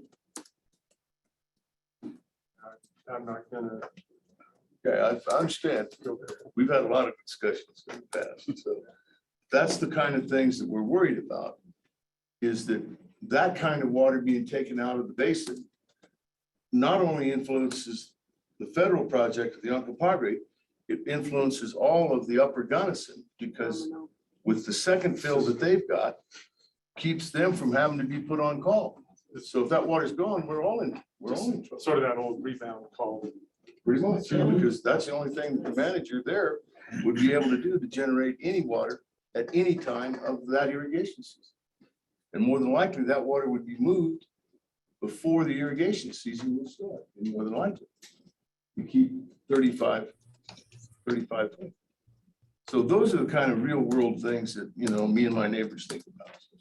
Well, and correct me if I'm wrong, but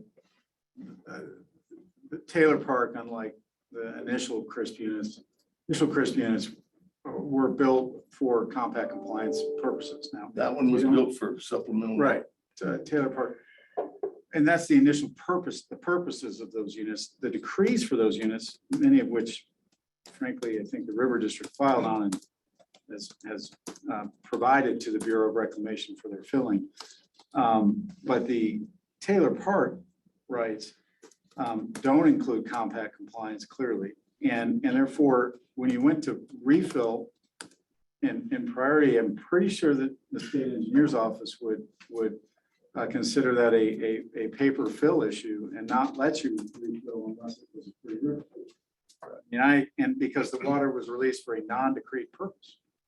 And so, I mean, it's a multi-year problem. And while I am empathetic to the upper Gunnison, because I think that's one of the parties you would call out. The other one is sitting next to me, the upper Uncompahgre. So the upper Gunnison and the upper Uncompahgre would suffer tremendous long calls, multi-year calls from your projects down in Montrose. And so those are the kind of things that we're.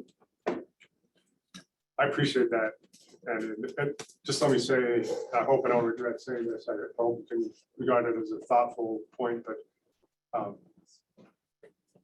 a paper fill is an administrative tool and it has administrative concerns behind it.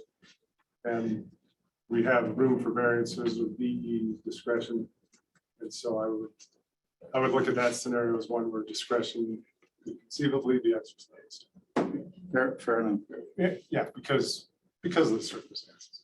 Yeah. After you, can I? All right. I did have a question. I mean, Kevin, you touched on it a little bit, but I've heard you speak before on the compact curtailment, and I think we've talked about it.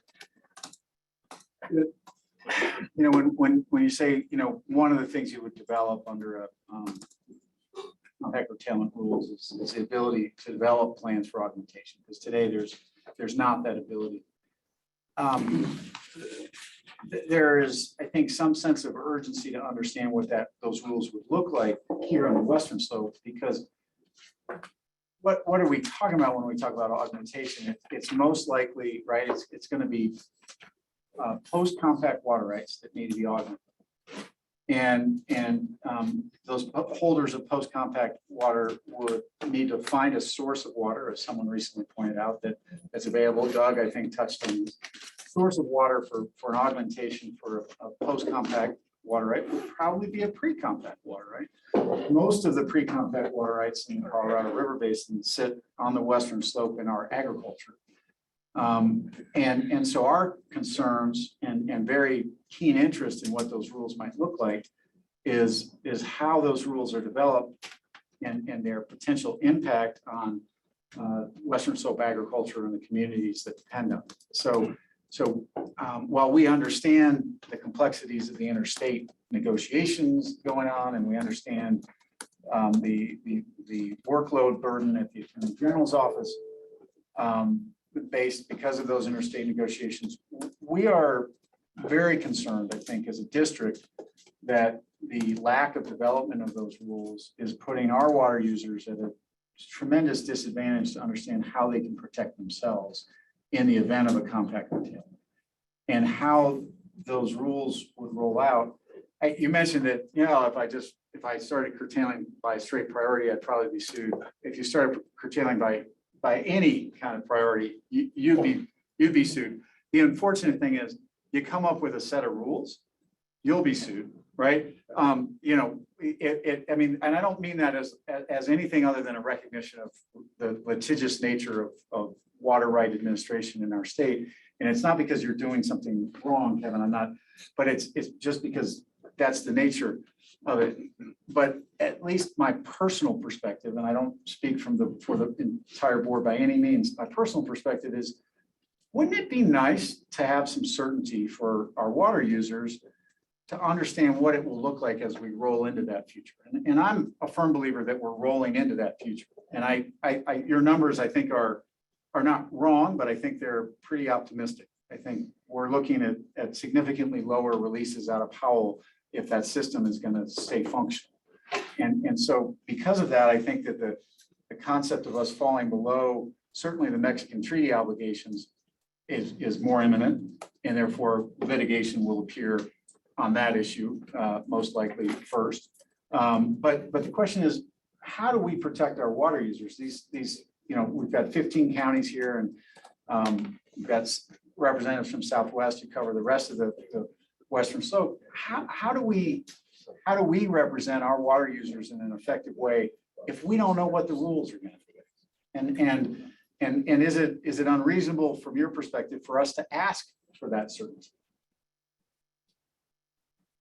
Yeah, to answer your last question first, no, it's not unreasonable at all. And I hope maybe from the flavor of my comments, you've seen that I'm pretty sympathetic to that. And for the first part of your question, Andy, I'm not going to take it as a question, but just reinforcing my thinking as I go back with my team. To be clear, my team is a couple other people in DWR and our attorneys. As I go back to our team, I can say these folks need to see something sooner than later. And certainly taking that to heart. And I made a little light of it, but I was serious when I said that this would be very engaging and challenging to start on now. So I will consider that and consider that balance. And I can't say that I'm going to come back to your next meeting and announce a date, but it means a lot when you say that. It's not just rolling off. Director Curry, real quickly, and then I think Peter also had a question, and then Okay. we're going to take about a 5-minute break. So thank you for trying to answer all the legal questions. It made me think that some of these questions should probably be directed to the AG's office. Are they looking at the Bureau's authority to take action under their goal to try to find 2 to 4 million acre feet of consumptive use? Do you know if the Attorney General's looking at that? Because we are all exploring or trying to figure out what that means. Do you happen to know? I'm sure either they're looking at it or they already have an opinion. I don't know. But I think they're waiting to hear more about. Okay, what it might look like. And then something like on your slide there, determine vulnerabilities and determine strategies. Couldn't at least the first bullet be worked on without conflicting with the renegotiation positions the state's taking? I mean, couldn't some work be started on the rulemaking process that wouldn't put you at odds or, potentially put you in that position that you described earlier?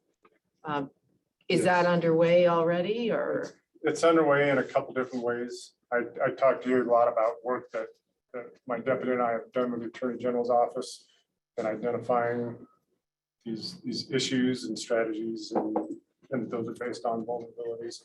So we're doing it in that way, and without putting anyone on the spot, but Front Range water providers, West Slope water providers, I have had and continue to have discussions with them to really understand that. And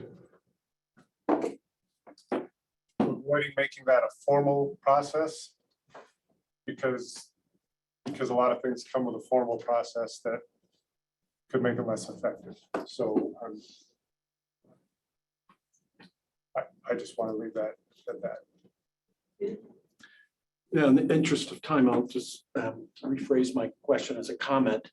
And if I put words in your mouth that didn't come out of there, Kevin, let me know. But going back to Director Kaplan's question about the Secretary's authority in the Upper Basin and the concern about can the Secretary curtail Upper Basin reclamation projects? I think I heard you say you don't know whether the Secretary can do that, and I agree. I don't know. I don't think so. I think you probably don't think so either. But even if assuming that the Secretary does have that authority, just assuming for the sake of argument, I think I heard you say that you don't have authority to curtail, or I'm sorry, to shepherd those releases to the state line in a non-compact call situation. If the secretary's arm reached up through Lake Powell and curtailed upper basin projects, you don't see where you have authority to shepherd that water to the state line. And my thought on that is that because we're in a bit of a limbo land right now, and people are wondering whether the secretary and if the secretary is going to try to assert such authority, that knowing that the water may not ever get to the state line because of the state engineer's inability to shepherd it on a legal basis, might play into the decision from the secretary as to whether to do it in the first place. Why do it if it's futile? In other words, why cause the strife? Why cause the acrimony if the water or the lion's share of it's not going to get where the secretary wants it to get in the first place? Yeah, so I agree with all your points, and then you ended with an interesting conclusion, and or a conclusion, and I'll say that is an interesting conclusion. I won't say necessarily that would be what would drive it happening or not. Kevin, thank you again for being here. We really appreciate, I think, as was already said by Director Vandenbrink, we might very much appreciate the very candid conversation and appreciate your time here today. Thank you very much. I'm Thank sure you. this won't be the last conversation we have. Thanks, Madam Chair. And let me just say that I've told people that I don't mind coming to these meetings because they're difficult, but you all are respectful. And I hope that I have rewarded that respect by being open and not evading questions. I try really hard to do that. So I hope that worked out. Thank you. Good. You made me think. That's good. You do. And you make. Watch out. We are now going to take a 5-minute break, and then we will be back with Mr. Paul.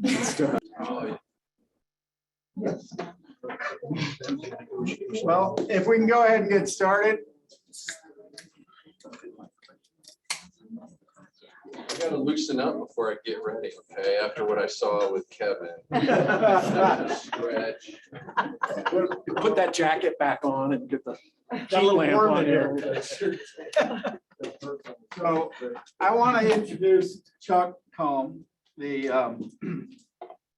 formerly with the Central Arizona Project and author of a certain slide that may have gotten this board rather riled up. Chuck, you didn't know I was going to introduce you this way, but You should have guessed it. Not on you. Chuck is an expert at learning how to game the system. I mean, an expert at the Colorado River. No, I want to welcome Chuck, and I think it's a testament to the Upper Colorado River Commission that they've hired Chuck, because if you see somebody on the other side who's really good at what they do, if you can find a way to hire him and get him on your side, you've done a really good job. This is Chuck Combe, our Executive Director of the Upper Colorado River Commission. Well, Andy and directors, thank you. My name is Chuck Cullum, and what I appreciate is Andy has been working on this strategy since 2016 or 2017 when the offending graphic was published. So congratulations. Yeah, and we won't talk about the sugary location or anything. So I am Chuck Cullum, and I worked for the Central Arizona Project for 21 years, and before that for the state of Arizona for 6, and as a consultant. And now I am the executive director of the Upper Colorado River Commission. And I want to provide some Colorado River updates for you all, starting with some background on what the UCRC is, provide some what I hope is helpful information on some of the questions you all had for Kevin on the role of the UCRC with regards to demand management and curtailment, maybe some clarify and all of that, and talk through what's happening on the river from the Basin state's perspective, the interstate conversations, down through the letter that was delivered to Commissioner Tootin last night, outlining what the upper division states are have outlined for actions in response to the commissioner's call for additional actions. So that's what I'm prepared to talk about, but y'all will ask whatever you want. We'll go from there. So the UCRC is really an amazing, unique agency that was created in 1948 with the execution of the upper division states compact.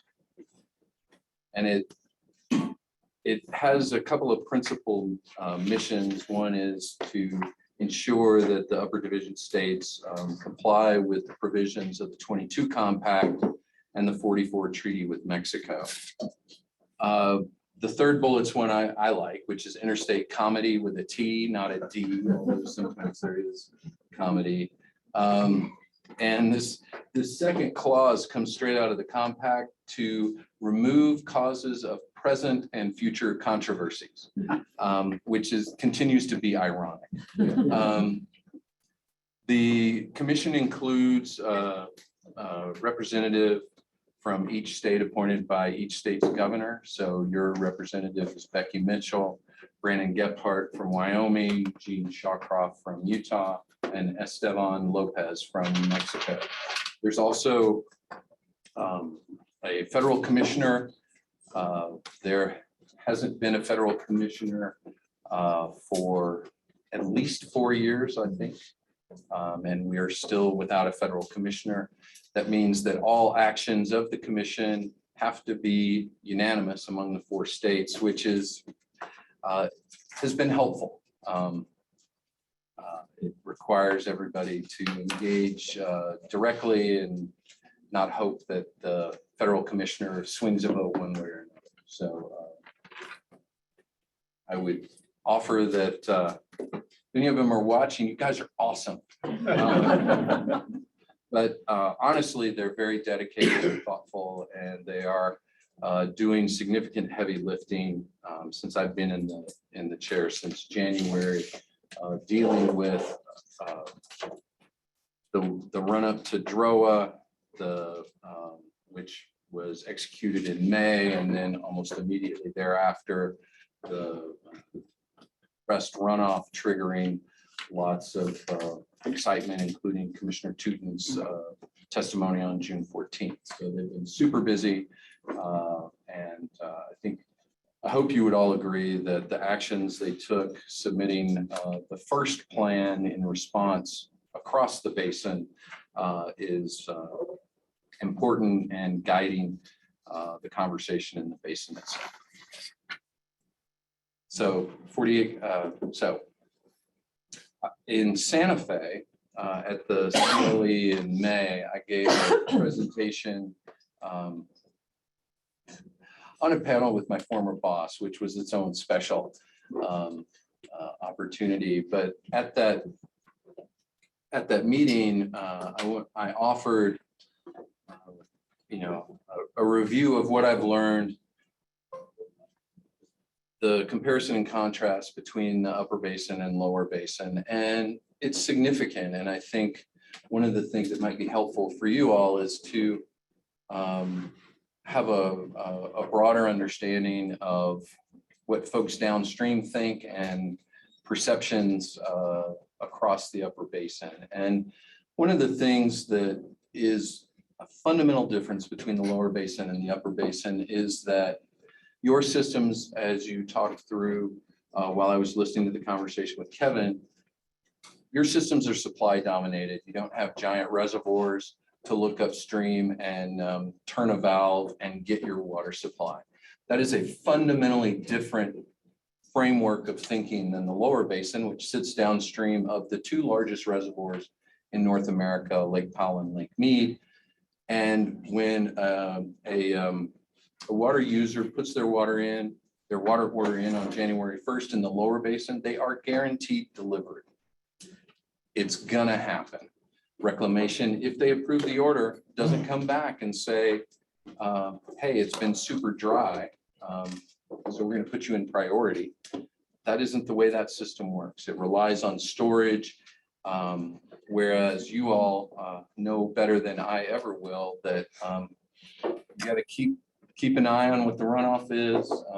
Kevin or Brandon Gephardt in Wyoming might, well, he won't knock on y'all's door, but Kevin might, to put the system in regulation. And it changes your outlook on what's important in operating rules and guidelines as we think about the interstate agreements between the upper basin and the lower basin. The upper basin is super complicated with lots of small but important diversions. Canal companies, the Carbon County Canal Company on the Price River in Utah has, less than 100 turnouts. I mean, it has less than 100 users, but that means 100 turnouts off one major diversion. That's super complicated. The lower basin, there are 25 turnouts that matter off the main stem, and 5 that have diversion capacities greater than 500,000 acre feet a year. So the scale it's simple in the lower basin. It's super concentrated, meaning you've got this density of use, but there are only, like I said, 25 that play into how the system is managed. Up here, there are tens of thousands that matter. And as I listened to the conversation about if you guys call out or get called out, then it cascades to your neighbors and to the next county. And if we can quote Ghostbusters, it's dogs and cats living together, it's chaos. But it makes the ability of your commissioner in the interstate context, she carries a very complicated set of constraints on how things cascade from the main stem upstream across Colorado. And that is, from my perspective, until I worked up here, is underappreciated by the lower basin because their worldview looks up at a giant concrete arch that has, even depleted as it is right now, 7 million acre feet. None of y'all look upstream and see 7 million acre feet. Right. So the third significant difference is how you account for water. The upper basin accounts for the entirety of consumption. Let's refer to it as depletion. Depletion includes the consumptive beneficial use, losses, and evaporation from reservoirs. A miracle occurs in the lower basin where it's immune from evaporation off the main stem reservoirs in the water rights accounting context. Physically it happens, but because of interpretations of Arizona versus California and the Boulder Canyon Project Act, reclamation does not assess the physical tax of evaporation and losses against anyone's water right in the lower basin. That is the genesis, the significant genesis, significant driver of the, what the heck do we call it? The structural deficit. So in the upper basin, all the uses and depletions are accounted for. In the lower basin, water rights are based on the volume in the water right itself, and losses are consumed by releases from the upper basin. One of the things I'll talk about in a little bit of detail is that when you actually have an apples to apples analysis, that is an equitable analysis of depletions between the upper basin and the lower basin plus Mexico routinely depletes more than twice the amount of the upper basin. And I'll drill into those details. So these are the things I'm going to cover. Spoiler alert, hydrology update, it's still dry. I mean, I think most of us are old enough to remember Saturday Night Live, Francisco Franco. Still there. Sorry. It was a long drive this morning, so one of the things that's really important to keep in mind is from the June 24-month study to the July 24-month study, and it'll cascade into the August study, is there's a significant step down in reservoir elevations, particularly in the minimum study, that is the minimum probable study from June to July. And it's largely driven by a change in the forecast process. So the step down, so in June, the min study was a 75th percentile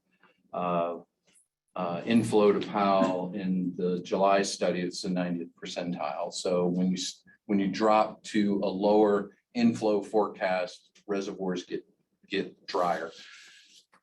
What that does is in the min probable, we see, we've been seeing scary reservoir elevations. Now they're spooky scary. That's what my kids tell me. There are significant declines below elevation 3490 in Powell in 2024. I believe the min in the published study is 3467. So way below min power pool, and more importantly, below the optimal water management elevation to move water out of Powell. When it's below 3490, reclamation reports, and they can tell their own story, but they would rely solely on the river outlet works, and no engineer wants a single point of failure for their water operating systems. So that's not good. The mean elevations, similar time frame in 2024, dropped below 1,000, which, as someone who lived and worked in the lower basin for 30 years, never thought I'd see a 24-month study forecast with that elevation. Super happy. The August 24-month study will include a change in how the water released from Flaming Gorge as part of the Dro 2022 plan is characterized. It will show an accounting method that will be consistent with the statement from the Assistant Secretary on May 3rd. That is that reclamation, in consultation with the states, will ensure that the Dro water continues to protect Glen Canyon Dam. We don't know what the actual mechanics of how they're modeling that, but that is their intent. What that means is there may be a change in the downstream release pattern, which could depress Lake Mead elevations even further. So in addition, as you recall, we are approaching the 1-year anniversary of when the state of Colorado sent a letter to Reclamation, to the Department of the Interior, requesting changes to the Colorado River Simulation System model to improve the accuracy of the model, to reduce error and bias in CRSS. That process was largely completed in May. Reclamation is still working to incorporate the full range of refinements that were provided by the Basin states, largely the 4 upper division states led by the technical team for the state of Colorado. We anticipate that the refined model will be available in August and/or September, sometime in that time frame, and we'll see the benefits of that work to make a model that was very good even better, to be more reflective of the physical system, particularly the trans-basin diversions and the characterization of irrigation and tributaries, which will we believe, improve the characterization of inflows into Powell. The model had some bias of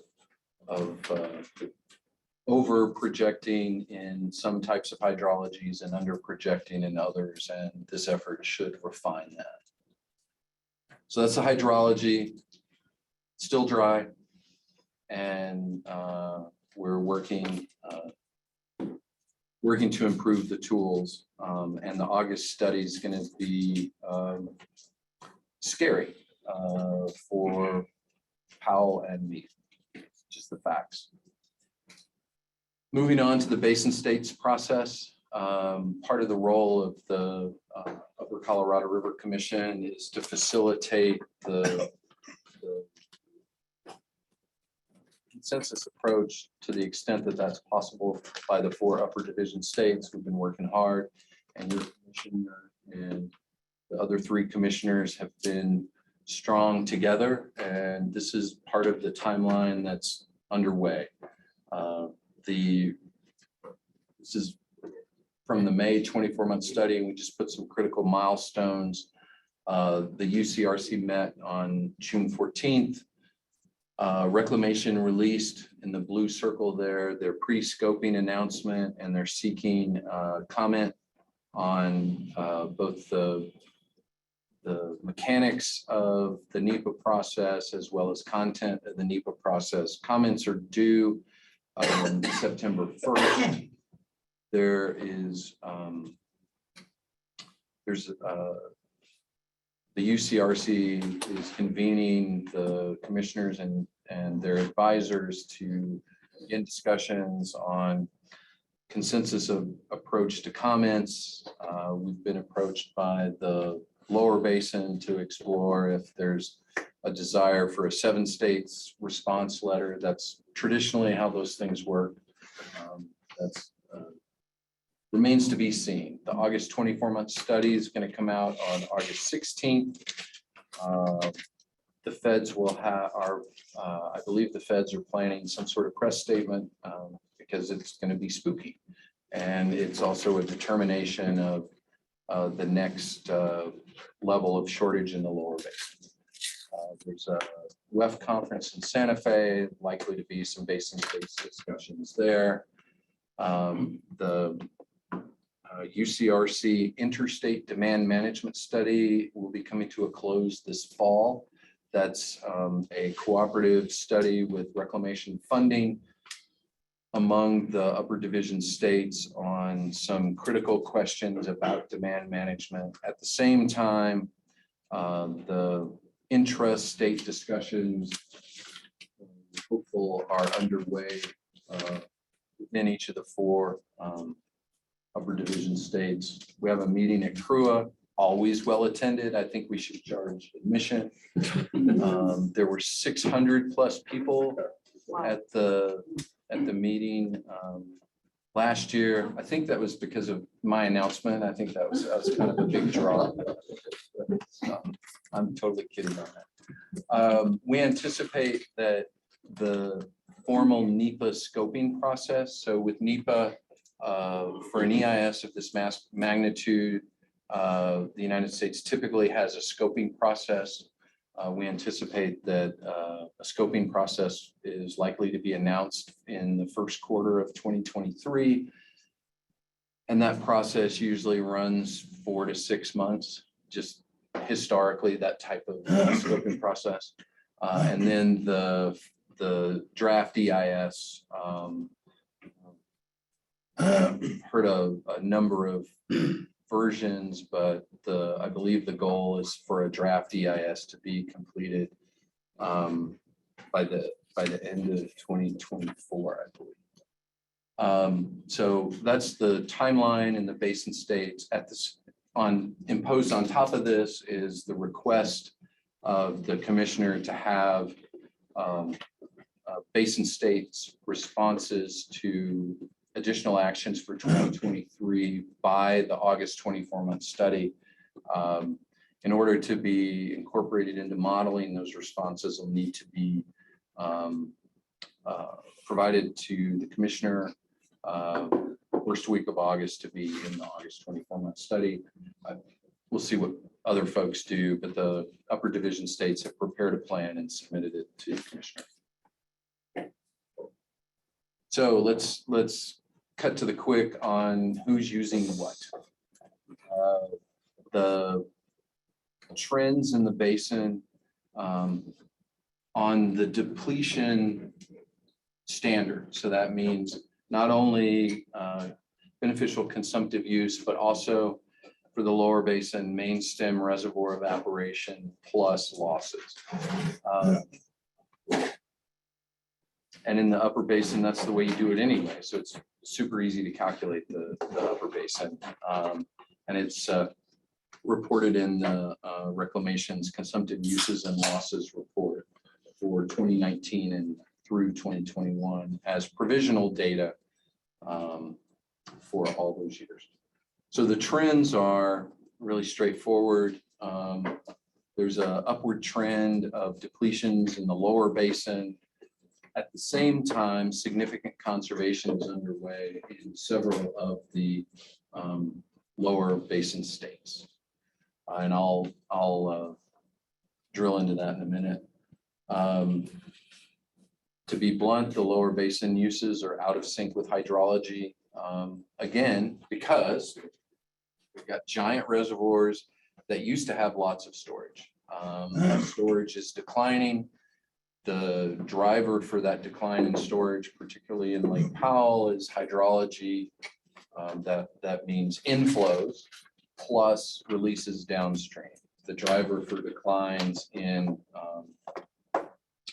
Lake Mead are reducing releases from Glen Canyon Dam. We've moved out of, the system has moved out of upper elevation balancing releases, which means somewhere between 823 and 9 million acre feet release, depending on storage, down to 823.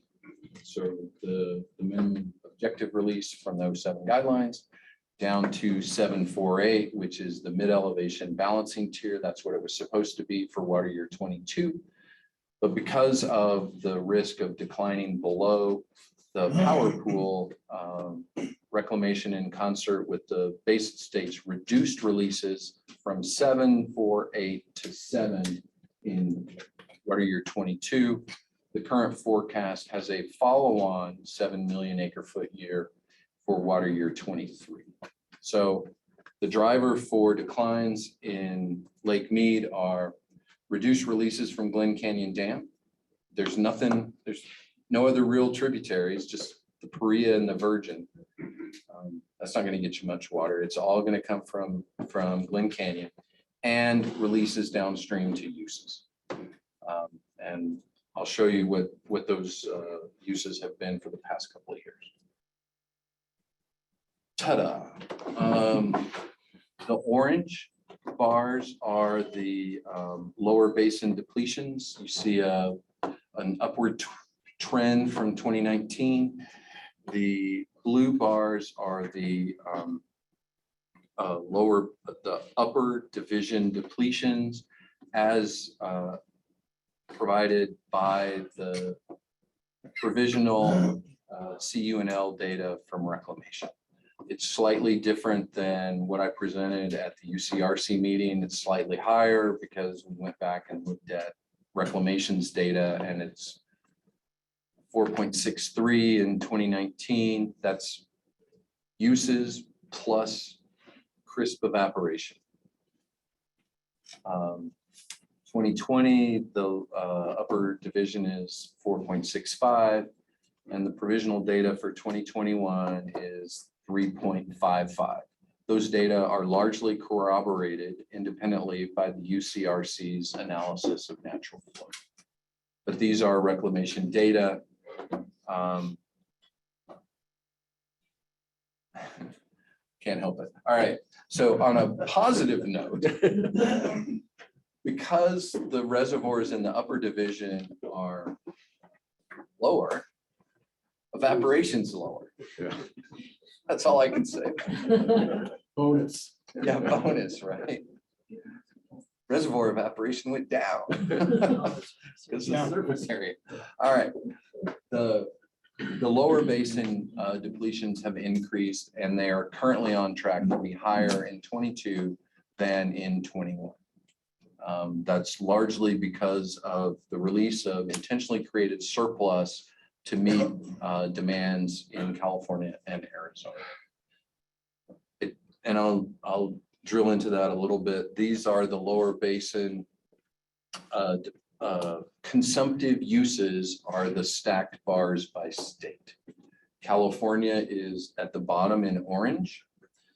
You can see in 2019, California stored, that is, they reduced their use significantly in 2019 to the tune of almost 400,000 acre feet because it was super wet in Northern California. So keep in mind that California has a distributed water supply network. The Metropolitan Water District of Southern California, for those keeping score, the largest municipal water provider in the United States, has two primary sources of imported water. Northern California from the Sacramento River, San Joaquin River system called the Bay Delta system. It was super wet up there. So in 2019, so they used more Northern California water to meet their municipal needs, the municipal needs of 20 million people, and left their water rights on the Colorado in Lake Mead. So instead of California in the aggregate using 4.4 million acre feet, they relied more on Northern California water, left water in Lake Mead for a future dry period in Northern California. 2020, still a little wet in the north. So California stored some additional water in Lake Mead. 2021, dry in the north. Metropolitan used about 100,000 acre feet of ICS, more or less. 2022, super dry in Northern California. The aggregate use in California currently projected is that 4.6, 4.8, 4.5, 4.6. 200,000 acre feet, more than their entitlement. They are not breaking the law. They're not cheating, depending on how you keep score. They have a right to the water they stored, and they're taking it because it's dry in Northern California. We can argue good, bad. That's what's happening. Their uses are out of sync with the Colorado River hydrology. And that's what's happening, even though Arizona, Nevada, and Mexico are taking reductions. In 2022, California is taking more than their standard entitlement of 4.4 because they're relying on storage, previously stored water in Lake Mead. The overall effect is that in 2022, the net reduction in the lower basin is equal to that required under the reductions, the 07 guidelines plus DCP reductions. There's no extra conservation benefiting Lake Mead in 2022, even though Arizona is conserving about 200,000 acre feet on top of what they're required, and Nevada is conserving 38 or 40,000 acre feet. It's being consumed, if you will, by. Chuck, is that all municipal, or is any of that going to Imperial or other ag? That forecast includes an overrun projected by the Imperial Irrigation District. It's unlikely that, I would hope that they are not allowed by the end of the year to have an overrun. The guidelines say that's a full-blown no, but we'll see if they get there. Imperial has implemented a water reduction plan, and we'll see if it lands their plane back to their normal entitlement. There are also overruns projected by one irrigate, I think two modest overruns projected for two districts in Arizona. But did you also say some municipal, there's gonna be some municipal ICS for Southern California being used this year? Yeah, about 225,000 acre feet or so for metropolitan and central Arizona project is taking up 48,000 acre feet of ICS in order to deliver to some of their farmers that are impacted by the DCP reductions. Consistent, intentionally created surplus. It's a vehicle to incentivize temporary conservation to be stored in Lake Mead and then released at a later date, like a water bank. Mark, it's as if in dry years, when you're at a 70% allocation this year, that next year you get 130% because you just take that back out of the system. But you don't have that. So what we see is California upward trend, Arizona with a downward trend, a downward trend with Mexico, and a slightly downward trend with Nevada. The net is that Lake Mead saw a benefit from the conservation in 2019 and 2020 and is not experiencing a benefit, that is seeing a reduction on top of the declining releases from Powell by the increase from California. Those are the facts. I'm not trying to poke any state or agency. These are just the data. All right, so that's how the uses in the lower basin are shaking out for the past 3 years plus projected. Pivoting dramatically away from that to Dro. And I just want to apologize. This basin does not need any more acronyms, and Dro is a terrible acronym. But it's the Drought Response Operating Agreement, which is part of the Upper Division States drought contingency plans. What you see is the blue line are the planned releases from Flaming Gorge to Glen Canyon, to Lake Powell to benefit Glen Canyon Dam for Dro year 2022, which begins May 1st. I also apologize that we have a new calendar type in the Colorado River. From May 1st to the end of April of 23 is the operating plan, the Dro Operating Plan for 2022. It's 500,000 acre feet. The orange is the actual plan.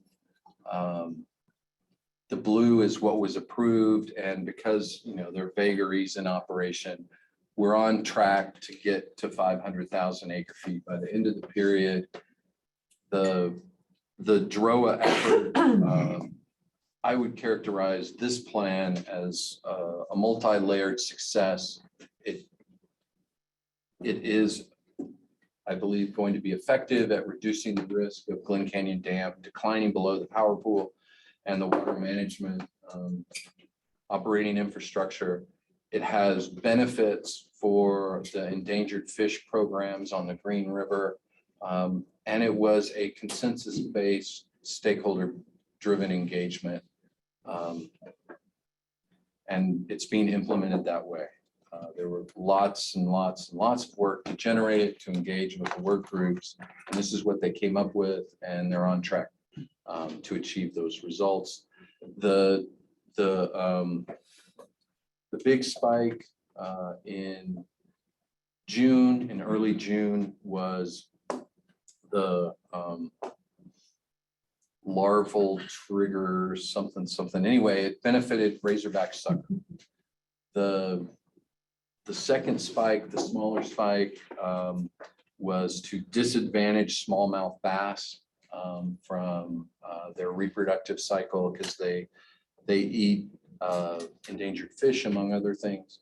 And then the long blue base flow is targeting benefits to pike minnow. So as far as fish recovery, and there's even a hydrogen benefit, multi-layered benefits, infrastructure, species, hydropower, all came together. I would label it thus far to be a success. Different than how many of you think about the actions the secretary took in the summer of 2021. So at the UCRC meeting, one of the things that the water managers are really poor at, because we're super smart, talented, humble people, is we don't tell our successes very well. And one of the things that's happened in the past 2 years, my observation is that the upper division states have taken significant actions to develop new innovative water conservation programs in each of the 4 states. And at the UCRC meeting in Cheyenne, we outlined some of those successes. In particular, for Colorado, Aurora's water use has declined 36% over the past 20 years for a municipality. One of the things you all know is all of your, I believe most of your agencies are cost basis. So when you reduce water sales, there's rates have to make it up somewhere else. So the water users in Aurora are paying more for less to the benefit of their system resiliency. Front range outdoor water use restrictions are a norm in the Front Range. Maybe this isn't the right group to talk about it, but We're not sure we agree with you on that, but continue. it's a self-reported. Yes. Yeah. I just have a quick question. Is Aurora reduced usage per household or overall? It's a GPCD, so it may not be overall. That's how they're funding the growth, right? Sure. There's Colorado has legislation to reduce ornamental turf. I'm not super familiar with it, but it is a thing. And there's an appropriation of $20+ million for forest health, forest and watershed health, which I think has brought benefits. New Mexico, Albuquerque has observed a reduction in municipal gallons per capita per day down to 129 as municipal average. Santa Fe is, I think, the lowest water using municipality, relying on Colorado River water at 80 GPCD. And both of those municipalities and most municipalities on the taking water out of the Basin system in New Mexico have routine outdoor water use restrictions. Utah has appropriated $500 million in this session for an array of water conservation initiatives. They have a statewide turf removal program. They've stood up an agricultural efficiency council with money to develop and implement high efficiency irrigation to make available to their growers statewide. They have a water banking law that is being implemented. And I think Price is some users on the Price River are going to be the first to actually implement that. And they have outdoor water use restrictions in Salt Lake and Utah County. And then Wyoming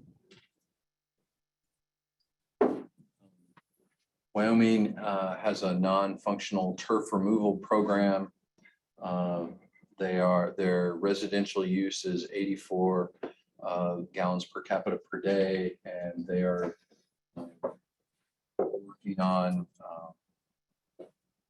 outdoor irrigation efficiency and enforcement. People do knock on your door and tell you if you're watering the sidewalk. in Cheyenne, which is really hard to do because the wind is so. But I appreciate y'all's indulgence on walking through that because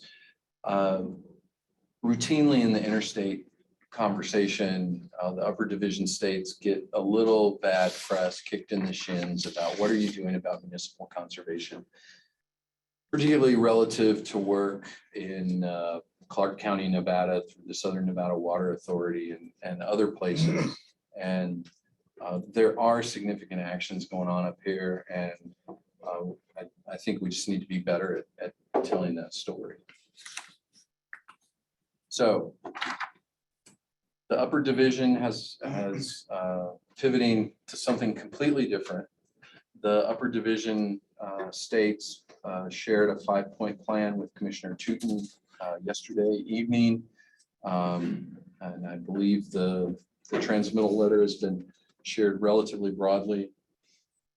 The intent was for the 4 upper division states to respond to the request by Commissioner Tootin for additional actions to protect Colorado River infrastructure.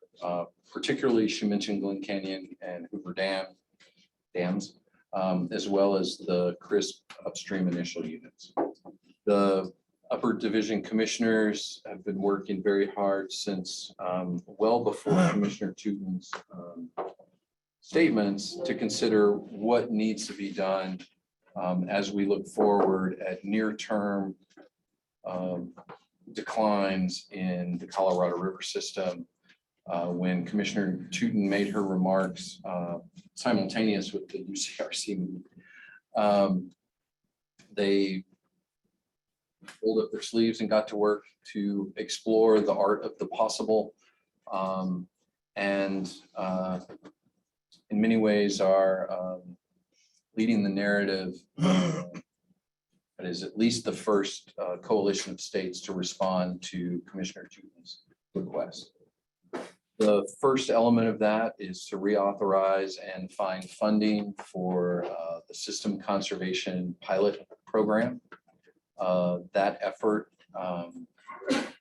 is underway. We anticipate that there'll be some legislation prepared and potentially introduced. The goal would be for that reauthorization to be narrow as possible and available for a program in the spring of 2023, as well as funding. And the reason for reauthorization is so that the program can rely on federal dollars. The second element is consideration of a drought response operating agreement plan for 2023 and starting those discussions in August of 2022. Once we know how the secretary is going to treat Dro water, meaning the effectiveness of any release to protect Glen Canyon Dam needs to be sustained, that is protected. The intent is to have it rest in behind Glen Canyon Dam rather than cascade downstream. The third element is to complete the demand management investigations and consider a demand management program. I showed you earlier that the demand management investigation from the interstate, that is as between the 4 states, will be completed this fall. We anticipate that the intrastate efforts will be completed later this year or early in next year. But that's going to be up to the individual states.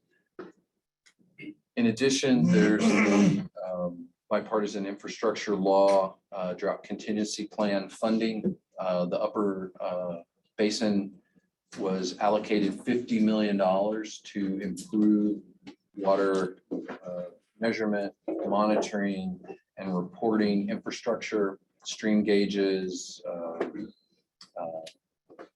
eddy covariance towers to support remote sensing consumptive use, improvements in diversion measurement and reporting, meaning telemetry systems. The UCRC working with the technical advisors in each of the upper division states are meeting with late August to plan out how to begin to implement that funding. We've got a spend plan that the federal team is supporting of about $9 million for fiscal year 23. And then 10 plus in each of the subsequent years till we've expended the $50 million. So there are significant opportunities to have new water management tools in the upper basin because we're going to enhance your water measurement model, monitoring and reporting tools. You'll get on the ground concrete benefits. And then continue strict water management. I had originally proposed aggressive as the terminology, but strict was better because the state engineers didn't want people to think it was more than what you already experienced. And having sat behind Kevin, I understand why. Back to what I said earlier about the difference between the upper and lower basins. You all experience regulation and enforcement in a way that doesn't happen in the lower basin. The secretary is the water master in the lower basin, and except for monitoring uses, once the water orders are approved by the secretary in the lower basin, there's engagement by reclamation staff with folks. Like they're on the phone with some of the districts who are having overruns, but it's about all it's important. I know reclamation people are here and on the phone. It's real, but it's so different than what you all experience with on your canal companies, with your projects, on putting people in priority and uncompensated reductions. And some of those folks who are reduced are pre-22 rights, depending on the location and the year. That's a big difference than the lower basin. And it's a story that I think is helpful to remind ourselves that you guys do have strict water management all year, not all year, but during the irrigation season in particular, with regulation and enforcement by your regulatory agencies. And you have this array of new innovative water conservation activities that are just going to expand. So that's the other point in this effort. So that's happening. And with that, if you'll indulge me, I want to just offer two observations from the previous discussion, if that's okay. And super polite. I don't know if you're waiting till the end or how this is going to go. But, with regards to curtailment, the Upper Colorado River Commission is required by the 48 Compact to monitor and, as appropriate, make a determination on compliance with Article 3 of the 22 Compact. At the June meeting of the UCRC, staff from the UCRC provided some initial thoughts about what Article 3 means. And those thoughts were along the lines of Article 3 identifies the delivery. The language is really precise, and I got to think that Delph Carpenter, I know y'all's hero. I haven't gotten all the way there yet, but he was super good. I'll get there. But the language in the 22 Compact is really precise, and it's to something along the lines of not cause depletion below. So there's a depletion concept. And one of the comments or one of the concepts that the UCRC staff are exploring is, what does that phrase mean, cause depletion below? So cause depletion below means that you have to investigate the cause of the event. And there can be lots of things. It can be drought, it can be climate change, it can be uses. So when we talk about the trigger for curtailment, it is even more complicated than as between 82.5/10, which is the lower basin's argument, and 75/10, which is the sort of coarse-grained upper division argument. It is unlikely to be just that. Having said that, that isn't my opinion. The conflict about curtailment is unlikely to be on the terms of 75/10. It's more likely to occur when the lower basin believes that their argument has been triggered.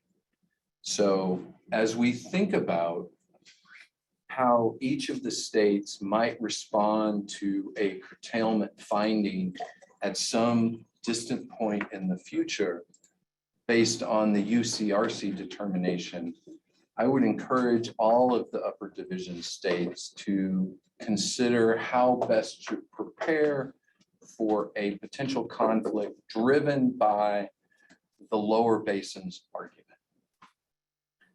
Because I don't think any of us want to be unprepared for the conflict that could come to our door based on the lower basin's interpretation.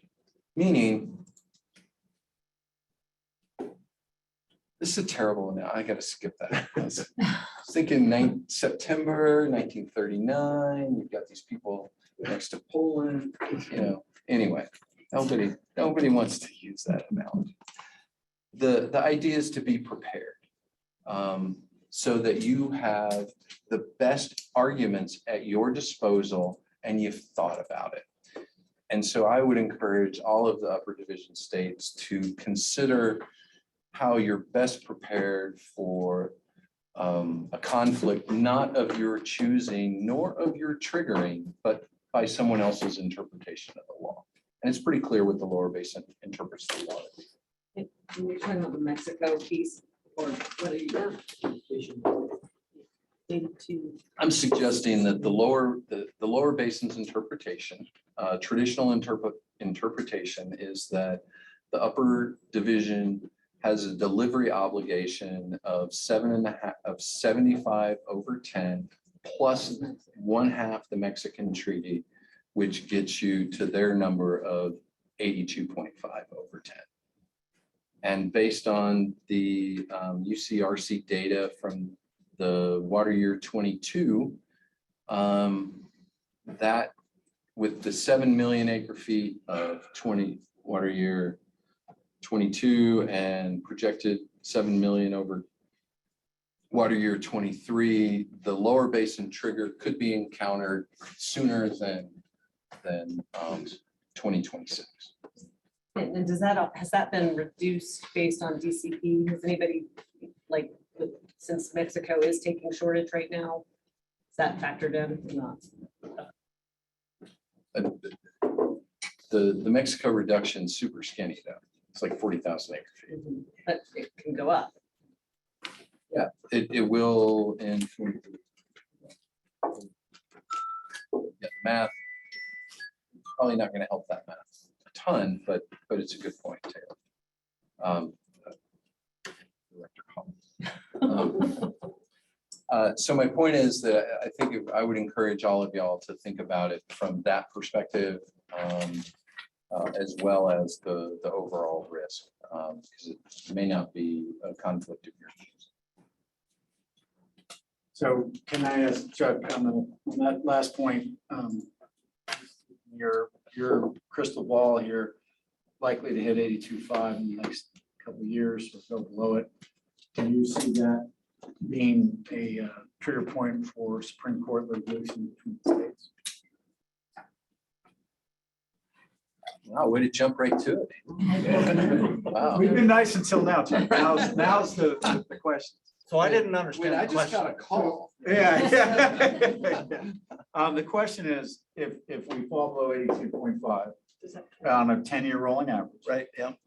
What Chuck was just explaining in very nice diplomatic terms is that the lower basin is likely to see that as the trigger point for a conflict. And I want to define what that conflict would look like. What's the playing field? Where's the battlefield going to be? And I see that in the Supreme Court, but I'm just curious where Chuck sees that. You jumped all the way to the end point of interstate conflict. Yeah. There are intermediate steps as between who would the lower basin take their poke at. And so there would be questions about who has failed to act. And there's an agency that's required to administer the compact determination.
bolsters your case when there is a conflict.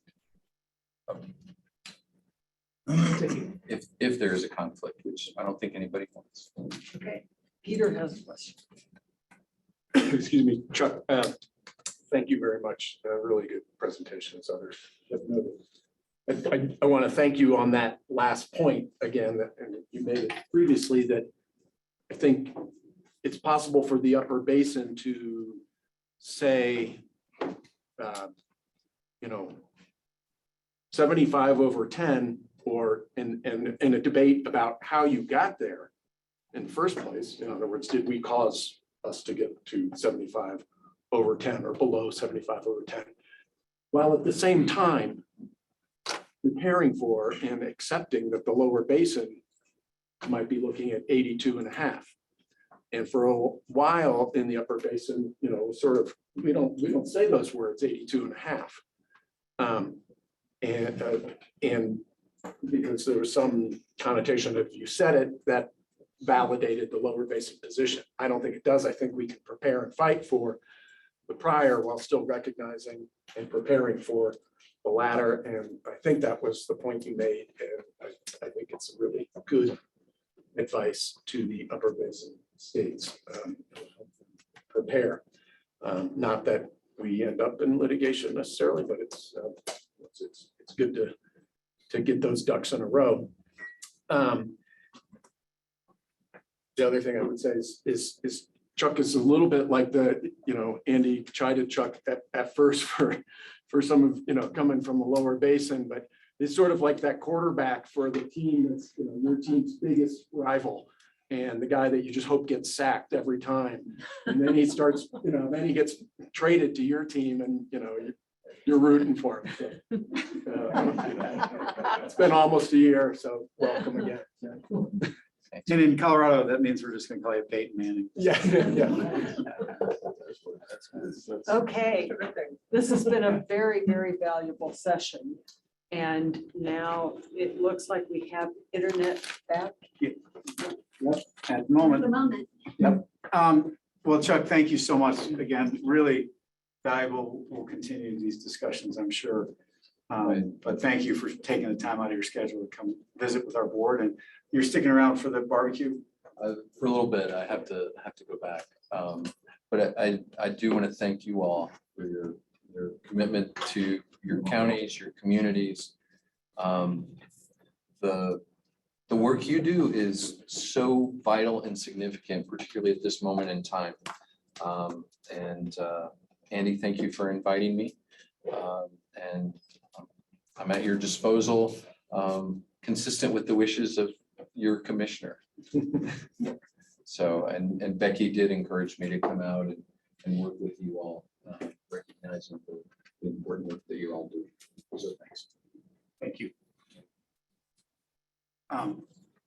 We're going to turn right to our friends at the Upper Colorado Division of the Bureau of Reclamation. Unfortunately, Wayne Pullen is not able to make it today, but we have Katrina Grants, the Assistant Director, on the internet, visiting us from Salt Lake City. And I believe Ed Warner is also there, our Western Area Regional Office, and perhaps Rod Smith, an attorney with the Solicitor's Office for the Bureau of Reclamation or Department of Interior.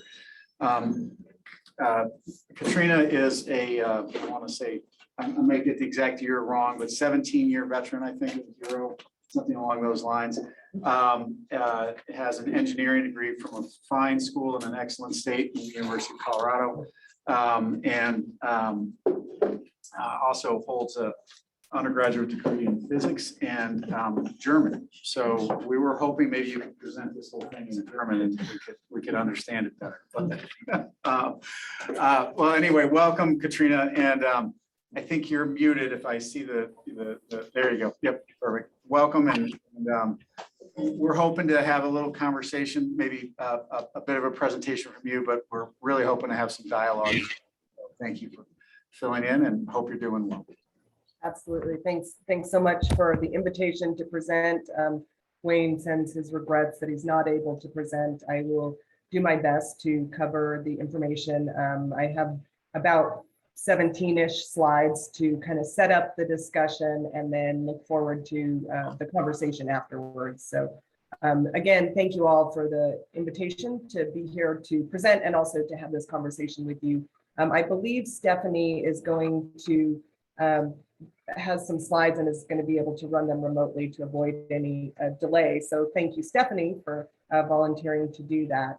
And while she's bringing those slides up, I'll also just note that as mentioned, we do have on the call Ed Warner, our Western Colorado area office area manager. So questions specific to Western Colorado area, I will definitely rely on Ed for some support there, as well as Rod Smith, our from the DOI Solicitor's Office, who has been and continues to be an excellent support to the to Bureau of Reclamation. And so I know the invitation was to speak, and Stephanie, the slide that I'm seeing is the snowpack. Yeah, if you can roll it back just a couple. Perfect. Thank you so much. I know the invitation was to speak specifically about the Commissioner Tooten's call for conservation. And I do plan to talk about that. But importantly, what I really want to talk about, as well as what we're seeing in both the science and the data that's prompting this need for conservation, kind of to lay the groundwork for how we came to this, these numbers that we've been talking about, the 2 to 4 million over the next 4 years. So I'll talk a little bit leading up to that, a little bit about the current status and the hydrology going on in the Colorado River system. Chuck gave a very good summary of it's still dry, but I want to kind of dig into that a little bit to explain how we arrived at the numbers that we arrived at, how our technical staff got there. I'll talk a little bit also then about the protection volume analysis that was the foundation for the commissioner's testimony in early June, and then we'll have time for questions and discussion. So we can go ahead and move to the next slide. So, and just a quick check, can you guys hear me okay in terms of volume? Yes, we can. Okay, excellent, great. So this is just, it wouldn't be a reclamation presentation if we didn't have the system status. Colorado River Basin storage as of midnight on Monday, Lakes Powell and Mead are both at 27% full. And their respective elevations are there on the right hand side of this graphic, 38 feet at Powell and 1041 at Mead. Our total system storage is 35% full. Our total system storage was 41% of capacity at this time last year.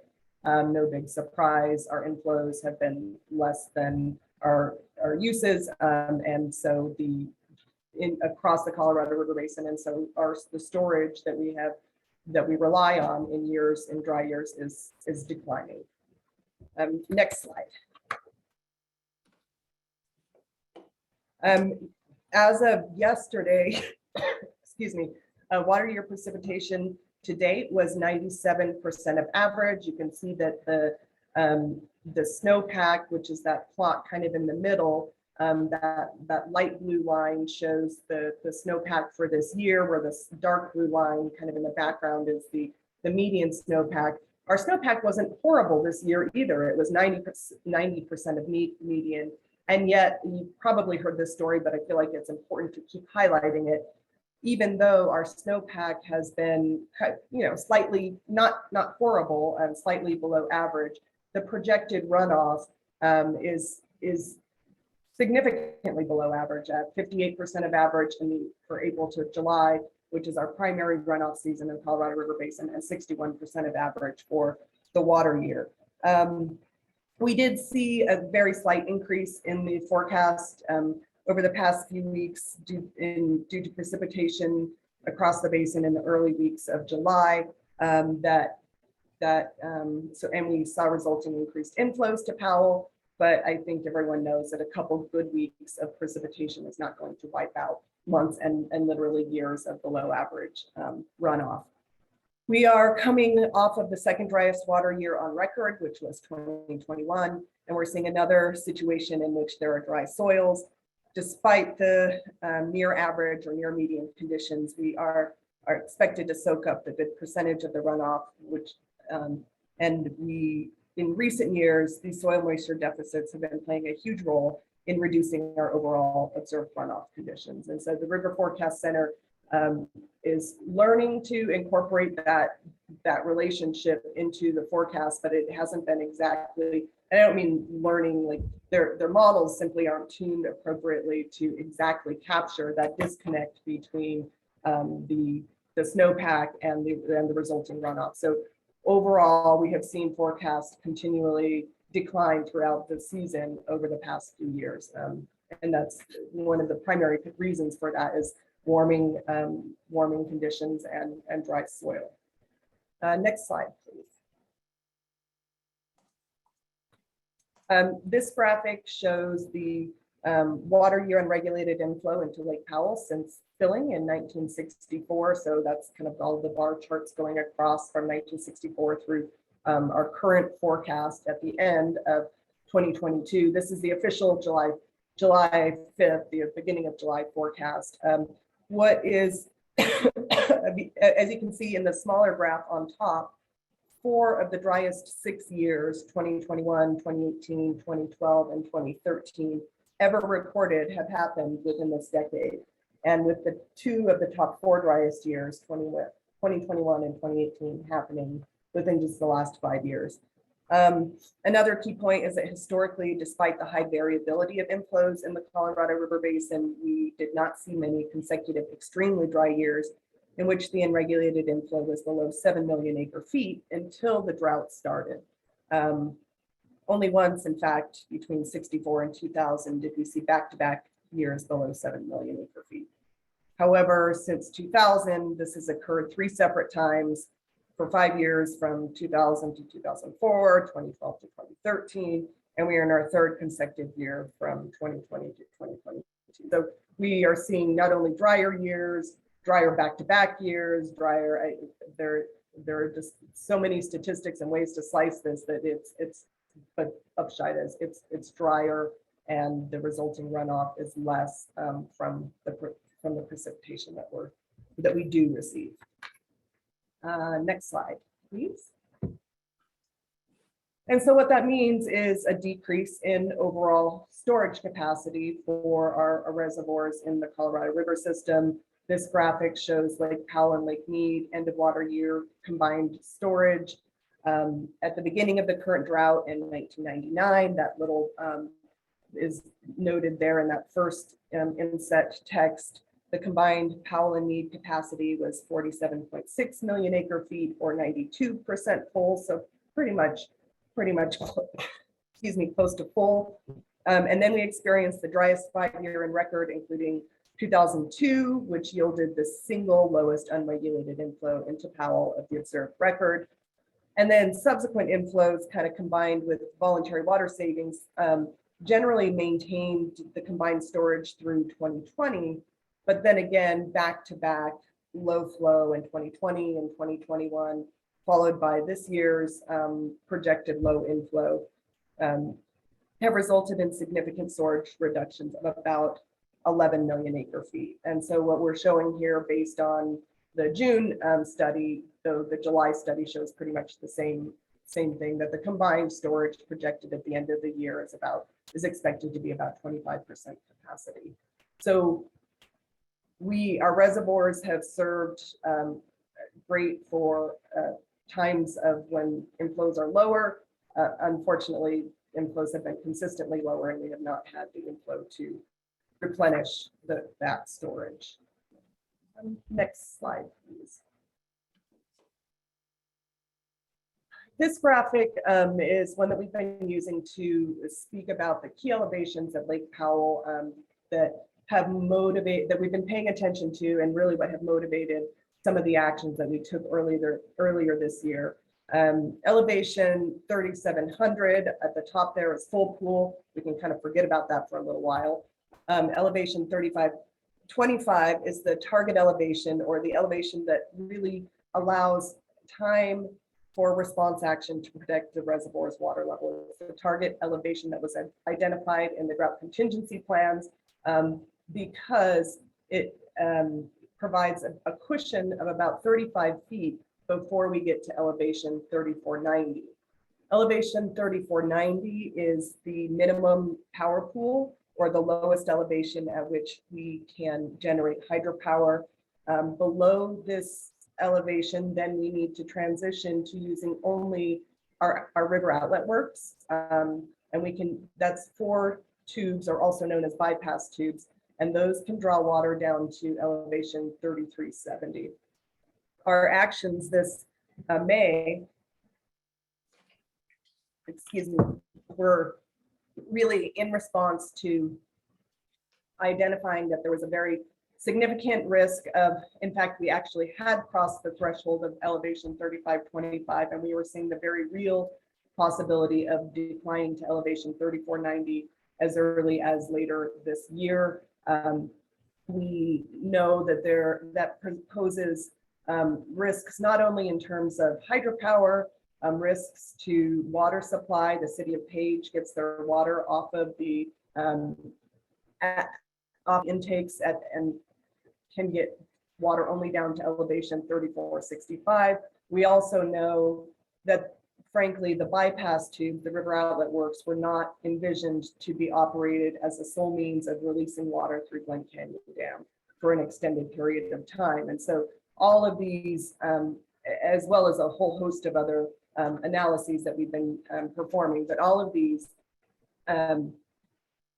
led, all of these conditions and the concern about dropping below elevation 3490 led us to, through coordination and collaboration with the 7 basin states, take actions in May to, one, commit 500,000 acre feet of water, of drought response operations water down to Lake Powell, as well as 2, reduce the releases from Glen Canyon Dam from 7.48 million acre feet to 7.0 million acre feet this water year. That's the first time we've ever done that. These combined actions add about 1 million acre feet of storage to Lake Powell. Next slide, please. This graphic, I only have only 2 more graphics like this, and then we'll get into the protection volume analysis. This graphic shows the elevation projections for Lake Powell that we generate using our 24-month study and CRIMS, Colorado Urban Modeling System. Each month we use revised forecasts provided by the Colorado Basin River Forecast Center. And on the x-axis, you have the years. We model this out going out a couple years into the future. On the y-axis, you have the pool elevation at Lake Powell, and you can see sort of horizontal lines going up on this graphic. The dashed line at the bottom there is minimum power pool, and then the next line up vertically, or next line up, is elevation 3525. So those are 2 of the elevations that I was discussing. The sort of gray spaghetti plot of the projected elevations is based on a range of 30 ensemble streamflow prediction forecasts that are provided by the Colorado Basin River Forecast Center. And then the red, green, and blue lines are sort of the minimum, most, and maximum probable based upon that ESP forecast. So you can see there's obviously, the further out in time that we go, there's a wider range of projections of what elevations could be. But really what motivated and concerned us at the Bureau of Reclamation, and I believe many partners across the basin, is that very real, with those lower elevation projections, the minimum probable and those lower spaghetti plot, lower gray lines show there is a very real possibility of us dipping below minimum power pool in the coming year. This, I should note that these are from our most recent study, which was released on Friday, the July 24-month study. These include the projected actions, both the holding back of the 480,000 acre feet this year, as well as the DROA releases, the additional water coming down from Flaming Gorge. So that improved our situation at Lake Powell by about 1 million acre feet. We've seen the forecast kind of continue to decline. We've also introduced new bathymetry study, which showed that some of the really kind of the upshot is that some of the water, what we thought was what we had been using as water, the shape of the reservoir is a little bit more narrow. So there's less water in the reservoir based on our current elevation. All of these combined show that, as well as this range of forecasts show that there's still, we've done a good job of buying some time to take additional actions. We actually are late summer, early fall, beginning work on a new intake for the city of Page. So that time bought us time to implement a new solution for the city of Page. And yet at the same time, there's still the concern of going below 3490 for multiple reasons. And there's still a significant and real risk of dropping below 3490. Our concern about 3490 has not gone away. We continue to be concerned about that elevation and really want to protect elevation 3525 so that it gives us time to implement additional actions.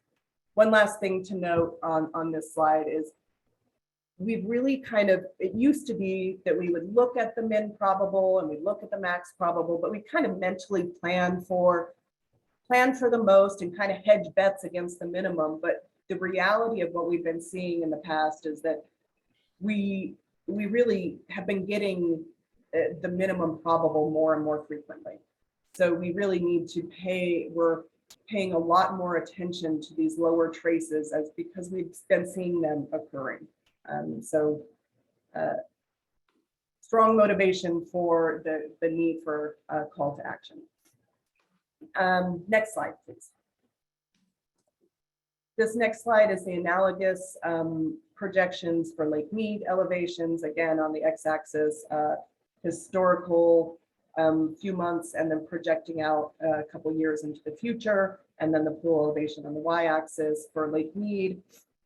You can see that both the most and the minimum probable, I would say all of the scenarios show that there will be are projecting a level 2 shortage condition starting for next calendar year. The other thing that I meant to point out on these graphics is related to our 24-month study. What I'm showing are results from our July study. Next month on August 16th, as Chuck noted, we will be releasing our August 24-month study.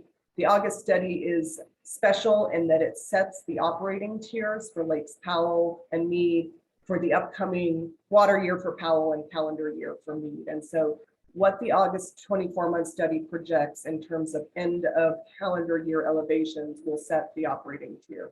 Right now for Mead, it's projecting that there will be a level 2 shortage, and for Lake Powell, it's showing that we will be in the lower elevation balancing tier. Next slide.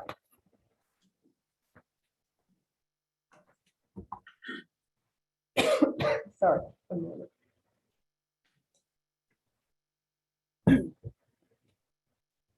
So now I'm going to spend a couple minutes and talk about this protection volume analysis that folks have probably heard about. This is an analysis that was done after we did these initial analysis, these initial actions. I really kind of wanted to step back and take a look at, okay, we've taken some really necessary actions right now in water year 2022. How has that helped us, and what else do we see coming down the pike in terms of what additional actions may be necessary? We knew that what we did this May would help, and we also knew that it wouldn't be the final solution to all of the challenges that we're facing in the basin.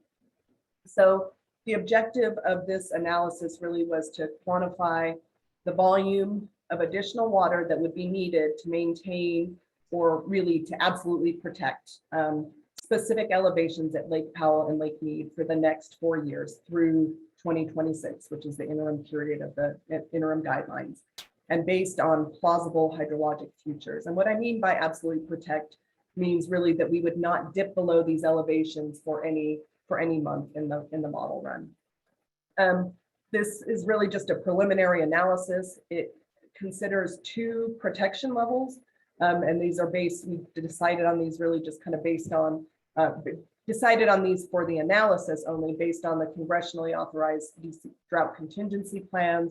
And those protection volume, these levels and the reservoirs that we wanted to look at were 3525 at Powell and 1020 at Meade. And then a somewhat lower elevation, so that matches with the DCP, but then a somewhat lower elevation of 3,500 at Powell and 1,000 at Meade. Obviously, the higher up elevation, if we wanted to keep our reservoirs a little bit higher, that would mean that we would need more water in the system overall, and at a lower elevation, less water. Next slide, please.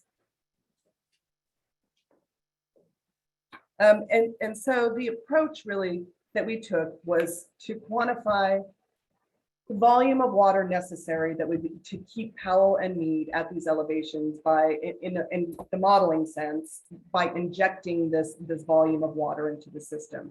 Specifically, we were not making any decision about where this water would come from across the basin. Really, we just wanted to say how much needs to be conserved total. This and the way we do that in the model is actually just to put that water back into the model. In addition, the other key point though is that this analysis is already assumes that we've got the existing lower basin shortages, the existing DCP contributions, the existing reductions from minute 323 and DROA actions. All of those are already assumed to be taken. This analysis said, what more do we need to do? We used 3 different hydrologic futures. For those who like to geek out on this kind of thing, we did a stress test, hydrology, which is a resampling, sort of the drier period from 1988 to 2019. We also resampled just the historic record of the past 20 years, which we've seen is even drier, 2000 through 2019. And then we also used a climate change-based hydrology. So looking at if we get these really dry, at a dry future, what could things look like? And then our initial conditions were based on what we're currently projecting the start of 2022 will look like. And as I noted before, it incorporates this year's DROA and reduced release from Glen Canyon Dam. So all of these actions that we've already taken, what else, what more do we need to do? Next slide, please. Before I dive into the results, one more little bit of what we were seeing leading up to performing this protection volume analysis after we implemented those 2 actions in May was really wanted to understand the ongoing risks, and we wanted to look out over the next couple of years. So what this graphic is showing is the difference from February of this past year to May of this year, from February 2022 through May 2022, with Lake Powell on the left, Lake Meade on the right. February is kind of the purple color, and May is the gold color. Again, projections of elevations, and kind of the key takeaway here is that between February and May, we saw that the forecast dropped significantly. We also implemented the 2022 DROA action and the Powell release reduction of 480,000 acre feet, reducing from 748 to 70. But what we're seeing is that for Powell, by taking these actions, it does improve the overall kind of generally the overall elevation in the most probable. And then obviously the flip is the result is the inverse is true. For me, the difference between February and May is that May's resultant elevation is a little bit lower. And these results were indicating to us that yes, additional action will likely be needed if we look at this full range of possible inflows. And so the next analysis was, well, how much is what kind of volumes are we talking about if we wanted to protect 3525 and 3,500 at Powell and 1020 and 1,000 at Meade, respectively. So next slide. So these are the results of the protection volume analysis, and I'm going to spend a little bit of time on this slide to kind of orient folks to it.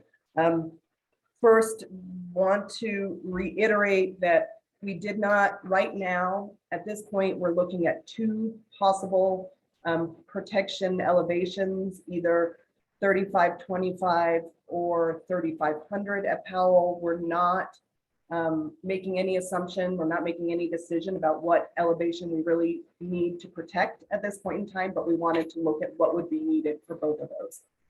So on the left-hand side of this graphic this is for Lake Powell, and I have a similar slide for Lake Mead. What we have is on the very left-hand column is we were using a range of possible inflows for this analysis. And what we looked at on the left-hand side for looking out the next 4 years, 2023 through 2026, if Lake Powell's inflow was greater than 95% of average, in between 80 and 95% of average, and on down to less than 50% of average, what is the average? And so next, looking into those columns of the average Lake Powell end of year elevation, if we don't take any additional actions. And so you can see we've color coded the results just to make it a little bit easier to read, but the orange color indicates that Powell's pool elevation would be between below 3525 but above 3500, and the red coloring means that Powell would be below 3500. And so kind of, for example, and I'll get to the right hand side of this slide in just a minute, but for example, if the inflow were greater than 95% of average, we would likely see elevations kind of in the range. The average would be maybe around 3525 elevation in 2023, 3571 in 2024, and so on across this table. Notably, when we get to elevation, when we get to inflows, that if we saw an inflow of something like we're expecting to see this year of roughly 6 million acre feet or 63% of average, and actually it's declined a little bit since we did this analysis, that would be in that 50 to 63% of average inflow.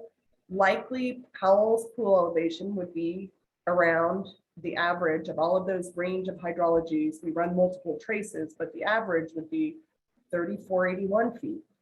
That's below 3490. And then 3431 and 3411, that would be a very tough spot for us operationally, I can say, for the Bureau of Reclamation.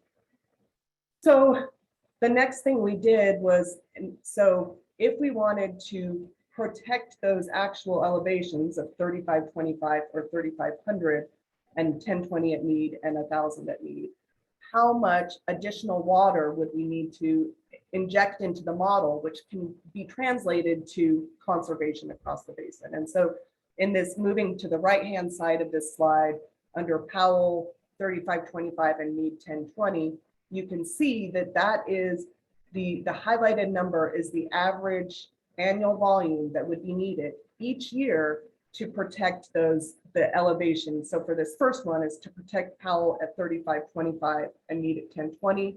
We would need, for example, in that if we were to get a year like last year, that 50 to 63% of average inflow, we would need 3.5 million acre feet on average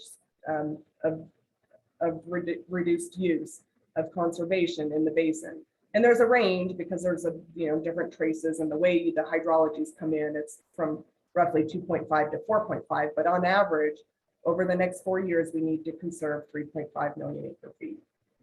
Similarly, if you just kind of walk horizontally across, if we were to protect a somewhat lower, so 3525 is a little bit tougher to protect. If we were to let the reservoirs drop to just a little bit above 3490, we would need still to, on average, conserve 2.7 million acre feet across the basin to protect 3,500 at Powell and 1,000 at Mead. And then the plot down on the bottom is just for your awareness on the relationship between elevation and storage at Lake Powell. So this is concerning to us and really motivated the call to action and really the commissioner's testimony in early June. Let's flip to one other, before we flip to Mead, I just want a couple things to kind of highlight as well. Our protection volumes, and I think this is an important point that we really need to highlight. We're not assigning these to any basin, to any state, any water user. So what's listed under the rightmost column is really the annual average water volume ranges that would be needed to protect both Powell and Mead combined together. We felt like the work of figuring out how we can do this protection, how we can find those savings across the basin is really something that all users across the basin need to be a part of that conversation and need to be a part of that solution. So that's why we simply couldn't define where those savings or the conservation would take place. Next slide, please. This slide is the same slide, the analogous slide, but for Lake Mead. And what the risks associated with Lake Mead, similar in terms of the colors and the associated analogous elevations at Lake Mead. I would note that on the right-hand side, the gray, those numbers are all exactly the same because we're looking at the combined conservation needed to protect elevations at both Powell and Lake Mead. The risks at Lake Mead for us lower than are somewhat lower than those at Lake Powell. That's because currently Lake Mead is sitting a little bit higher than Lake Powell in terms of overall storage, but you can see that fairly quickly we also would reach critical elevations at Lake Mead. So for example, if we were to receive that 6.0 million acre feet in the coming years, in that 50 to 63% of average row, Lake Mead would be in danger of, would be at around an elevation of 1018 in the first year and then dropping quickly to below 10,000, to below 1,000 in the years beyond that. So you can go ahead and move on to the next slide. I want to make sure there's time for questions and discussion. In summary, we don't know. I mean, I think this goes without saying, but we don't know what the runoff will be next year. But if it's below average, which is what we've been seeing in past years, we're vulnerable to falling below the 3525 and 1020 combined storage volume if we don't take action. Even with a good year, we could quickly be back in the same position we're in today or worse. And if 2023 inflow is like 2022, Lake Powell and Lake Mead together need an additional 2.5 million acre feet to stay above 3525 and 1020. That's a significant amount of savings to achieve. And I would say that each year we fall short of that projected volume. It's not like then the system resets. It means that we would need to do additional conservation in the years beyond that. So we realize that we're in our reservoirs don't have a whole lot of storage right now. We've seen significantly below average inflows, and we've drawn down on that storage. And if we want to continue keeping these reservoirs above these critical elevations, we will need to take actions collectively across the basin to conserve, to protect those critical elevations. So next steps, I have just like 2 more slides, almost done. Next steps are the August 24-month study. August 24-month study will set the operations for Lakes Powell and Lake Mead for the next year. It sets the operating tiers. To the extent that we have identified plans and solutions for looking ahead, we will incorporate those in the August 24-month study. And it's likely that we will need to that we won't have everything all figured out in the next couple of weeks. I'm speaking honestly, we are working closely with our partners across the basin. We are looking for solutions, ideas, and we're working collaboratively with folks on this. And we will continue to work collaboratively with partners across the basin on this. We have a great track record of over 120 years of coming up with collaborative solutions and working with partners across the basin. Obviously, we as federal, as the owners of these large facilities, as the federal agencies, we need to protect these reservoirs and for everyone in the basin. And it's not just, we aren't the only ones who need to do this. I think everyone realizes the importance of protecting the storage in the basin. I would say in particular, we stand ready to work with the upper division states on their 5-point plan. We've already been in conversations on elements of this, just sort of the BIL work, as well as obviously we're partners on the drought response operations action. So we are working, looking forward to continued collaboration, and we look forward to other possible ideas and solutions for areas of conservation across the basin. So with that, I only have one more slide, and Chuck kind of touched on it. It's a little bit of a pivot, but because we get so many questions on it, I thought I would just say it. We did publish in the Federal Register notice a notice about the post-2026 Colorado River operations. I think, as many folks in that room are very aware, several agreements that govern our operations of Lake Powell and Lake Mead will expire at the end of 2026. We have the interim guidelines, we have the drought contingency plans, we have several agreements and minutes with Mexico that all expire. And so we have work laid out for what we need to do for post-2026. The purpose of the notice that was published several weeks ago really is to receive input on the process and the substantive elements of the post-2026 operations prior to kicking off the formal Nepa process. So as Chuck mentioned, we are seeking input on that through September 1st. And then we intend to formally initiate the Nepa process for post-2026 in early 2023. And really this is just a tool to seek input and encourage brainstorming prior to initiating the NEPA process. We had a couple of public webinars about this last week. If you have additional questions, Carly Durla is the point of contact on that. So that is my last slide. I want to pause just for a minute before we launch into questions. I know Ed Warner and Rod Smith are on the line, and I'm kind of working I want to see if they have anything, if I missed anything critical to say, or if they want to add anything before we get to questions. Katrina, this is Ed, and I think you did a very nice job covering it. I don't know that I have anything to add. We'll see what some of the questions are. Great, thank you. And it looks like Wayne Poland was able to join. I saw you went off mute, Wayne. I don't know if you have, I'm glad you were able to join. Did you have anything to add?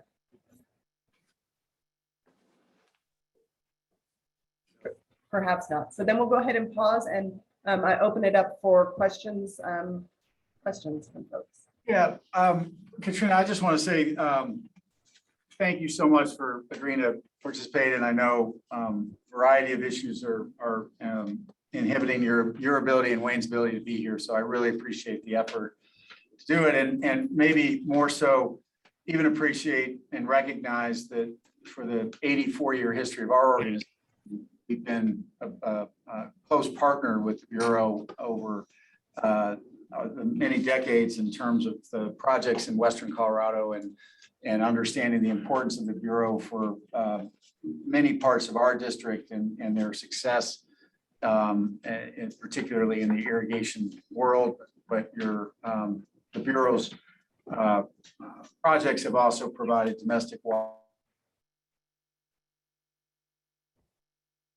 Oh no, you froze up for me. I don't know if I can't hear you. I'll try direct messaging. Trina, I don't know if you can hear me, but it's froze up for me also. Okay, so it sounds like Ditto.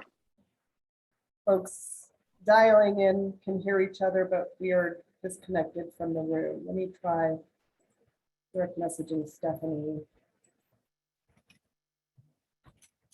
Audio is off.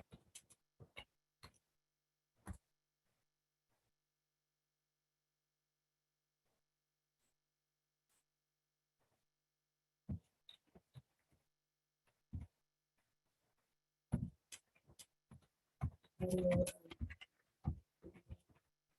is off.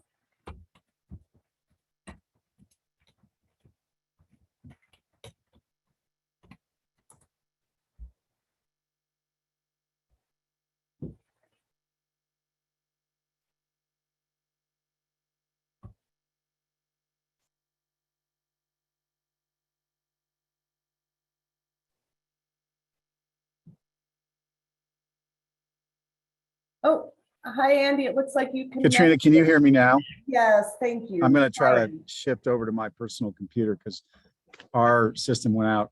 Let's see if you can. Are you hearing me? I can hear you great, yes, and I can see you. And we'll try to see if we can't somehow figure out how to get others. Or see if we can get back to our system so that our participants can hear. What I was asking Katrina was, we have this long history of working together, and clearly Western Colorado would not be what it is today without the Bureau projects that we've enjoyed. But we really, we have taken a huge hit in this multi-decadal drought. Just even in the last 3 years, we've seen a reduction in consumptive use of close to 25%, and most of that has come out of our irrigated agriculture. Our district represents, as I think about 2/3 of the western slope of the state of Colorado. A huge number of acres of irrigated ag, both in the Bureau projects, but also in private ditches. The call to conserve 2 to 4 million acre feet is extremely concerning, given how broad that call was and how unspecific that call is. And wanted to see if you could address the basic equity issue that lies in that, and that if you have an upper basin that has reduced its uses by, according to our numbers, about 1 million acre feet in the last 3 years, and or 25%, and is using 3.5 million acre feet of water, consuming it. And then you have a lower basin that has had an incredibly reliable water supply due to the Bureau infrastructure. During the same period of time has increased its consumptive uses by over 600,000 acre feet. How do we turn to our water users and ask them to further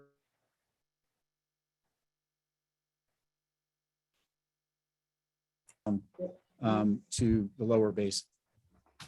You cut out just a little bit May there. have but lost her on mine again. So anybody else want to answer that? You did cut out just a little bit at the end there, Andy. I'm not, there we go. But I think I got the gist of the last part of your question. And Well, thank you, Steve. I'll never be able to say it. I'll never. I don't know. Can you hear me okay, Andy?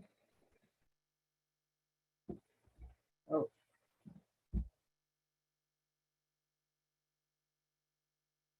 Can others who are dialing in remotely hear me?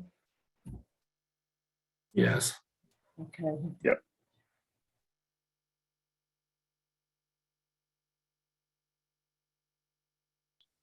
Yes, we can hear you. Thank you.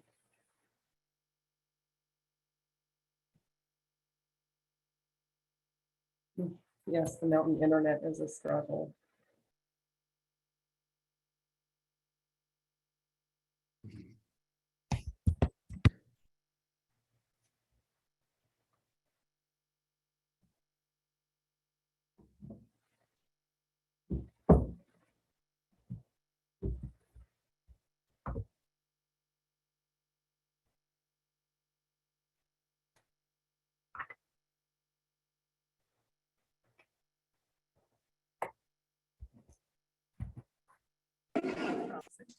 Katrina, looks like you're back. We're back. Hi, yes, sorry. No, we're sorry. We're experiencing some significant issues here. I was just basically saying, and I don't know where I got cut off, but I will try not to repeat. Recording in progress. Try not to repeat myself entirely. See if I can just get my own camera off now that we have. And I think I got I think we did hear most of your question, Andy.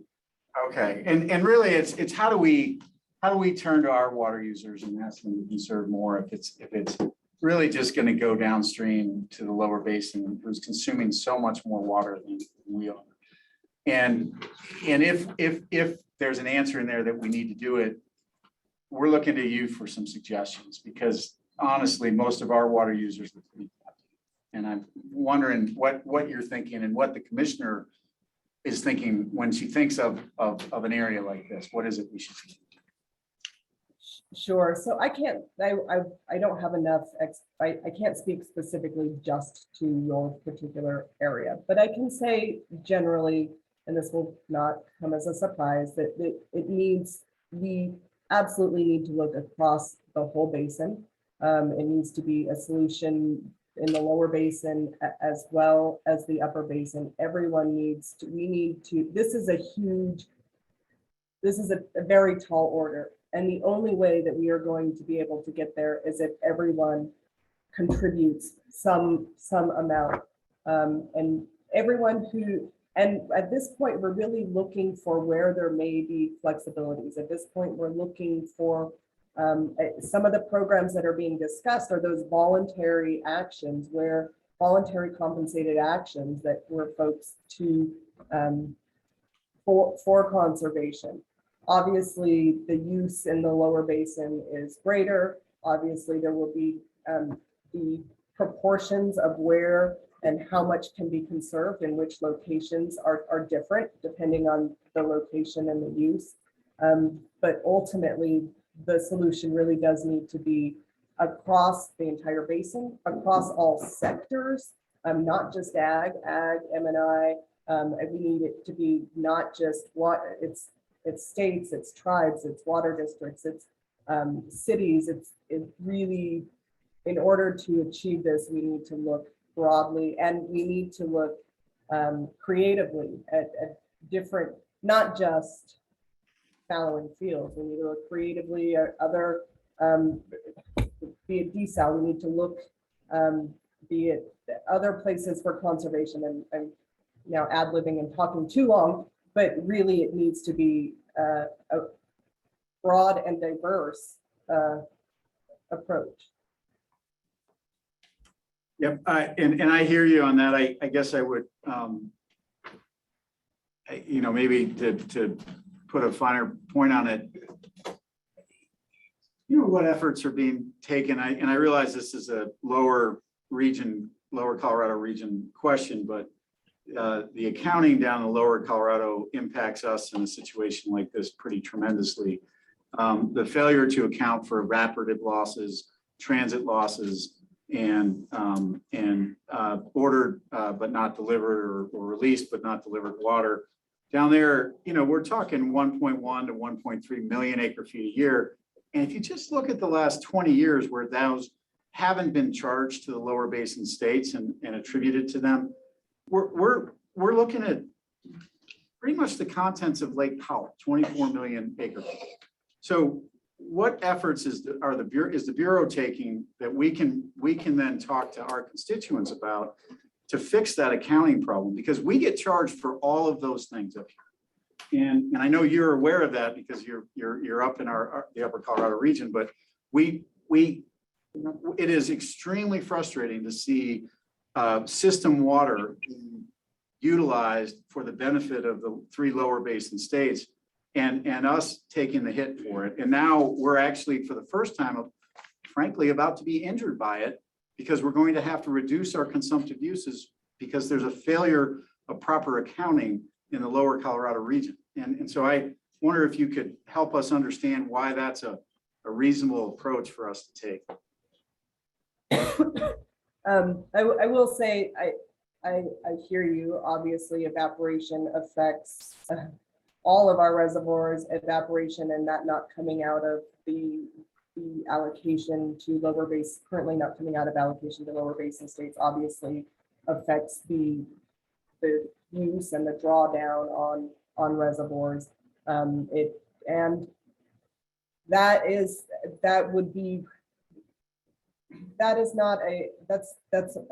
a longer conversation, obviously, right? I can't give you this is what we are going to do answer, because it's a complicated and a complex, it's not a simple, it's a complicated legal, there are a lot of pieces that are connected to that, it's not, that we aren't there yet. So, and we need to look at a whole range of solutions. So yes, there are different ways that we can conserve. There are a host of different solutions, and we're continuing to look at those, but really continuing to look at those collaboratively with all of the users across the basin.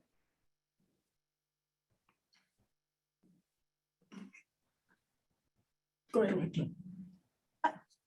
You know, historically, and my recollection may be a bit fuzzy, but historically, the Bureau of Reclamation has always emphasized that they do not operate the dam for hydro. I mean, that's a secondary purpose, and yet, at least from my vantage point, it sure looks a lot of this emergency, it is basically hydro power, and that it is suddenly the primary purpose as opposed to a secondary purpose. Could you speak to that? Yes, and I'm really glad that you raised that question, because I think a lot of people are misinterpreting our actions to say that it's just to protect hydropower. That is very much not the situation at Lake Powell. Obviously, hydropower is an important component of the overall operation of the system, but really, as we get below elevation 3490, we run into really questions and concerns about the overall infrastructure and the ability, well, as I mentioned before, first, water supply to the city of Page, but two, our ability to release water through through 4 river outlet works, and our reliability of those. Though we have an excellent dam safety program, we have extreme confidence in our facilities. We also are engineers and like to have backup plans.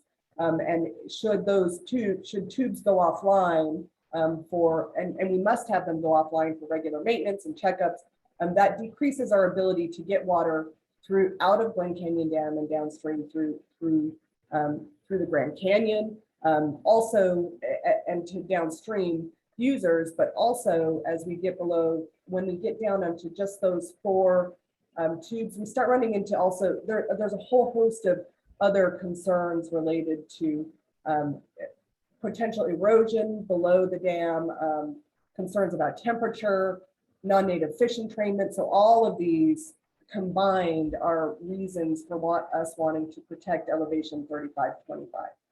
One of them is also hydropower, but that is not the only reason for really wanting to stay, so that we can release both through the penstocks and the bypass tubes. So thank you for raising that question. I know folks get confused, sometimes especially in all of the news feeds, we see all this about power, but really it is power. While power is important, that is not the only reason to protect 3490. It's really also ability to operate our facility in a safe and reliable manner, because it wasn't envisioned to operate solely on the bypass tubes for an extended period of time. Katrina, Peter Fleming with the River District. Thanks for your presentation. If I could think back to the slides that you showed that explain the 2 to 4 million acre feet. Yeah. I thought was helpful.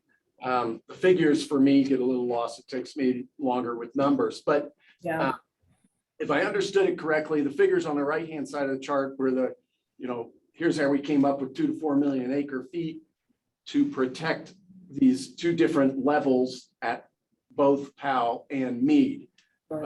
Higher level at both reservoirs, and then the second was the lower level at both reservoirs, which, and my question is, it may have been included in the data that was on the left-hand side of the slide, but what wasn't clear to me from the figures on the right-hand side was which reservoir in either of those elevation situations is driving the numbers. I couldn't quite figure that out, and you could give us some insight on that.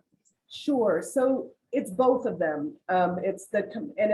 We intentionally looked at the combined, protecting both of those together because it is important for us to protect elevations at both Lake Powell and Lake Meade. And that's why the numbers are identical on that right-hand side of that graphic for both Powell and Meade.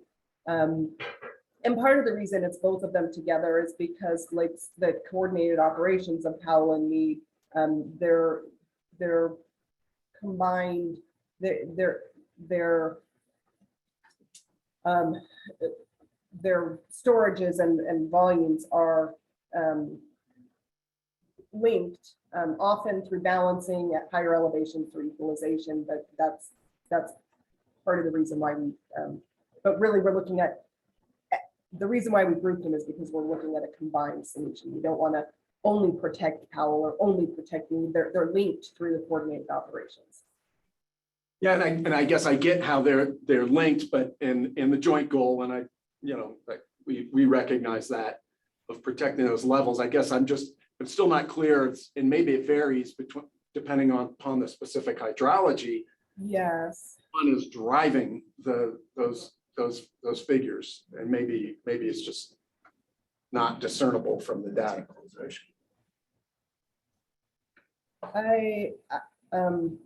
I don't know the details of that from what I've dug into on the data. My high level response is that they're linked through the coordinated operations. Pause and see if, I don't know, Logan Callahan, looks like she came off mute. I don't know, Logan, if you wanted to comment specifically about the modeling. Yeah, and I can jump in quickly there, Katrina. So with the way we set up this model, we can't really look at reservoir operations specifically at Powell and Meade, because what's happening is if Powell drops below one of the threshold elevations, we calculate the volume that's needed to protect that elevation, and we inject that water into the system. Well, then this water becomes available for balancing. So oftentimes we are protecting more at Powell, but that's just because of the mechanics of how the modeling is set up. And it's not really representative of what is needed at Powell compared to Meade, which is why we're looking at it as a combined volume that's needed, just from the inherent way the model's set up. Thank you. Okay, Director Curry has a question, Director Catlin, and then Director Munger. Thank you, Madam President. Katrina, hopefully you can hear me okay. This is Kathleen Curry from the Gunnison Basin. And as you know, we have a lot of Bureau projects really in the Colorado River District territory. And I just wondered if you thought that there would be, is there a likelihood that changes could be proposed to the operations of those projects to try to move us towards your protection volume goals? So at this point, we're not looking at specific locations. I would turn it around and say, are there areas where you locally think there may be areas through various programs, there may be areas to conserve? And we're really looking for folks to take a look themselves, and where there may be options to voluntarily identify conservation through existing. We have a lot of government funding through the BIL and through various programs to come up with possible areas for conservation, be it through the system conservation program, through eventually potentially demand management, as well as other programs. So I don't know enough of the details of your specific area to even really specifically comment on it, but I would almost turn the question around. Okay, Director Curry. Director Curry just asked. Oh, you Director did yours, Catlin. Director Catlin, sorry. Hi there, my name is Mark Catlin. I have a question for you in regards to the number seems to be very specific between up to 4 million acre feet. So how much have you decided needs to come from Colorado and or the upper basin in order to achieve those goals? Because if we start bidding on it, we're bidding against ourselves in regards to the lower basin, not saving and doing the things that they say they'll do. There's a lot of mistrust up here. And the idea that we're going to tell you how much we can save allows them to decide what they'll do. It seems to me that somebody in the Bureau of Reclamation has some goals laid out for the upper basin, and we'd like to know.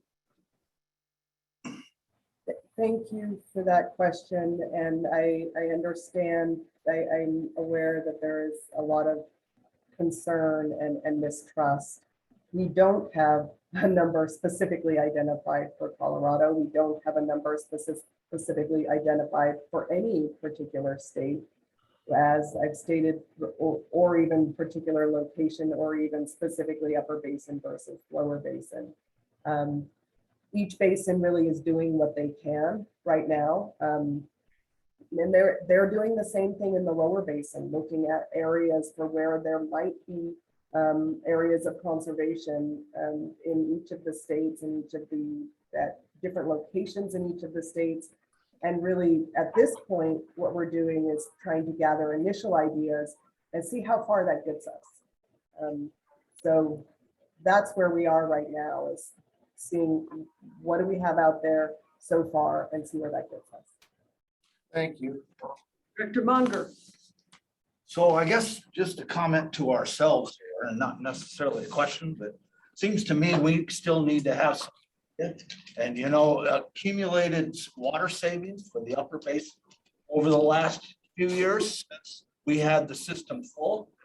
And then, as Mr. Collin was saying, the discussion of turning on the spigot, and how much water has been down to the lower basin.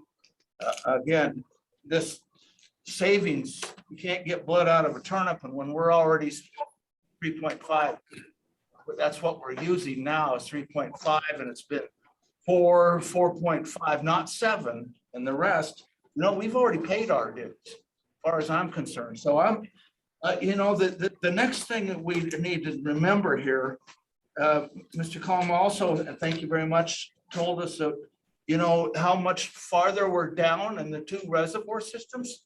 The two reservoir systems are down 75%, but that doesn't include how much farther down the rest of the crisp reservoirs are in Gunnison Valley and Flaming Gorge as well. So, that's probably some higher number.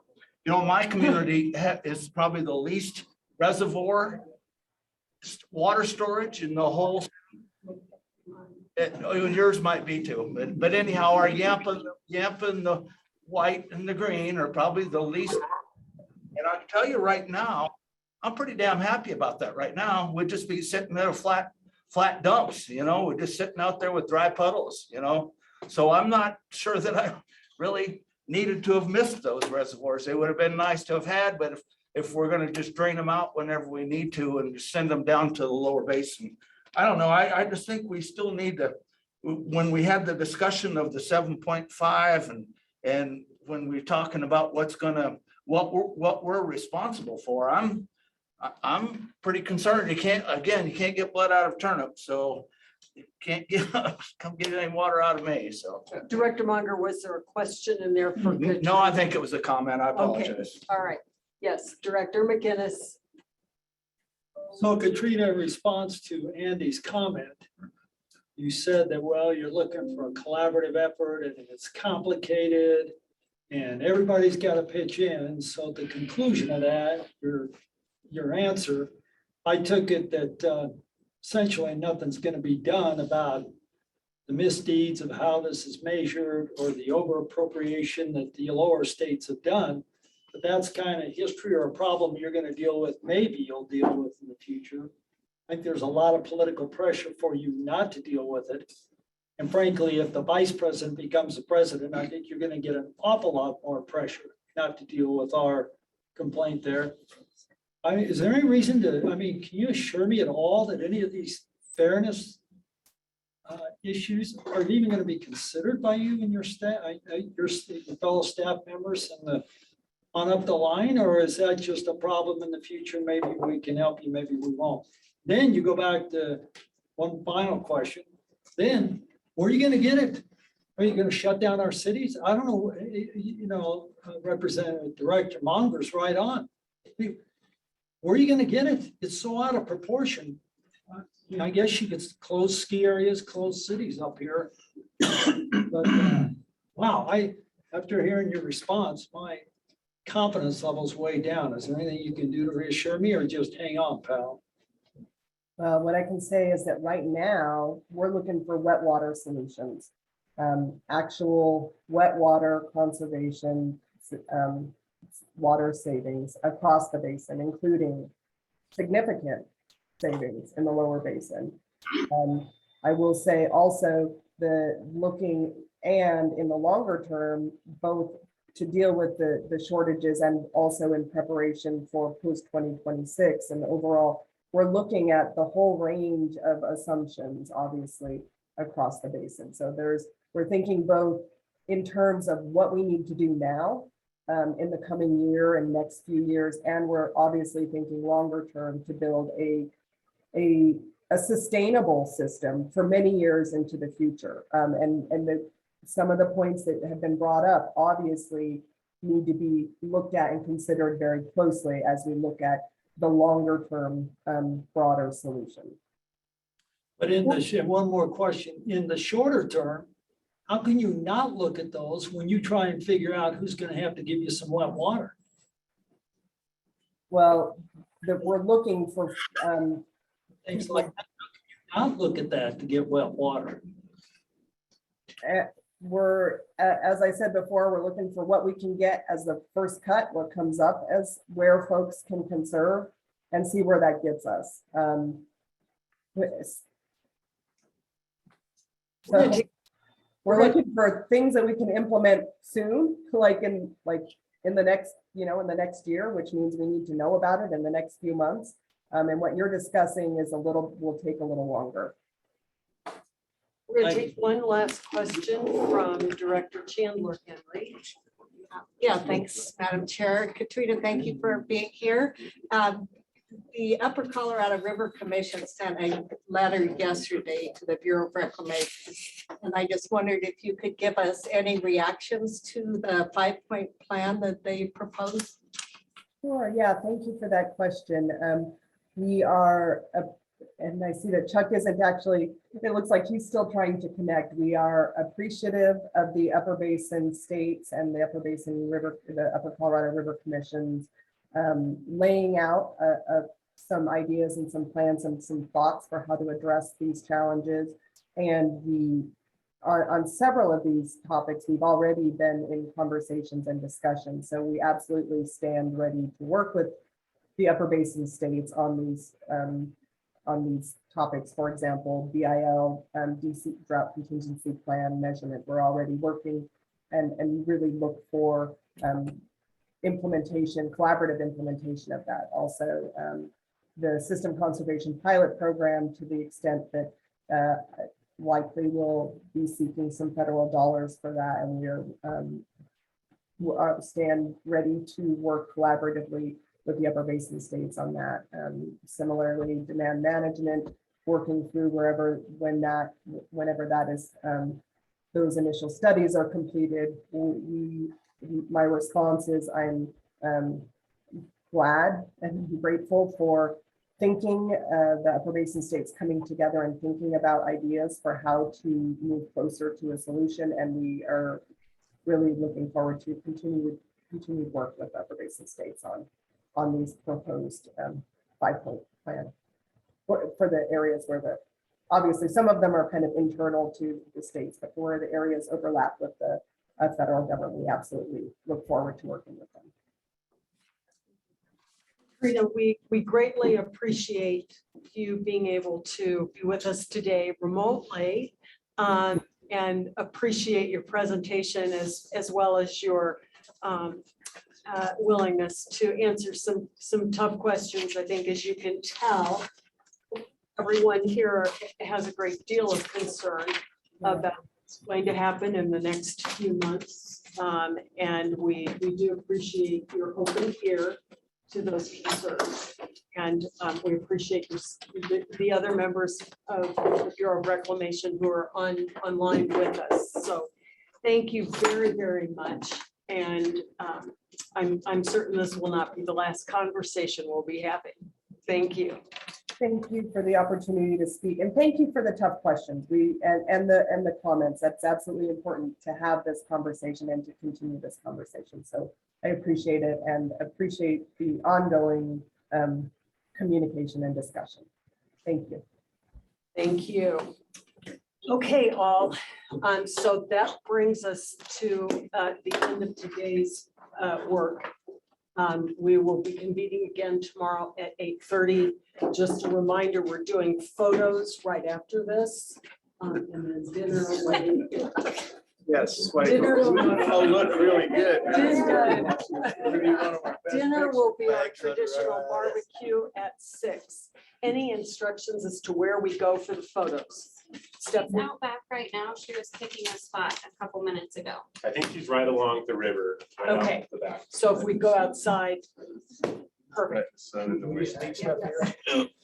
Breakfast tomorrow, it sounded like it's not a real. On your own. It's all on our own. Well, I think, Stephanie, we've got some snacks tomorrow morning, but otherwise breakfast is kind of on your own. Yes, we have light stuff. You can't have it. Yeah, fruit though. Thank you, everybody. We have had a lot of good discussion today. So the meeting is recessed until tomorrow morning.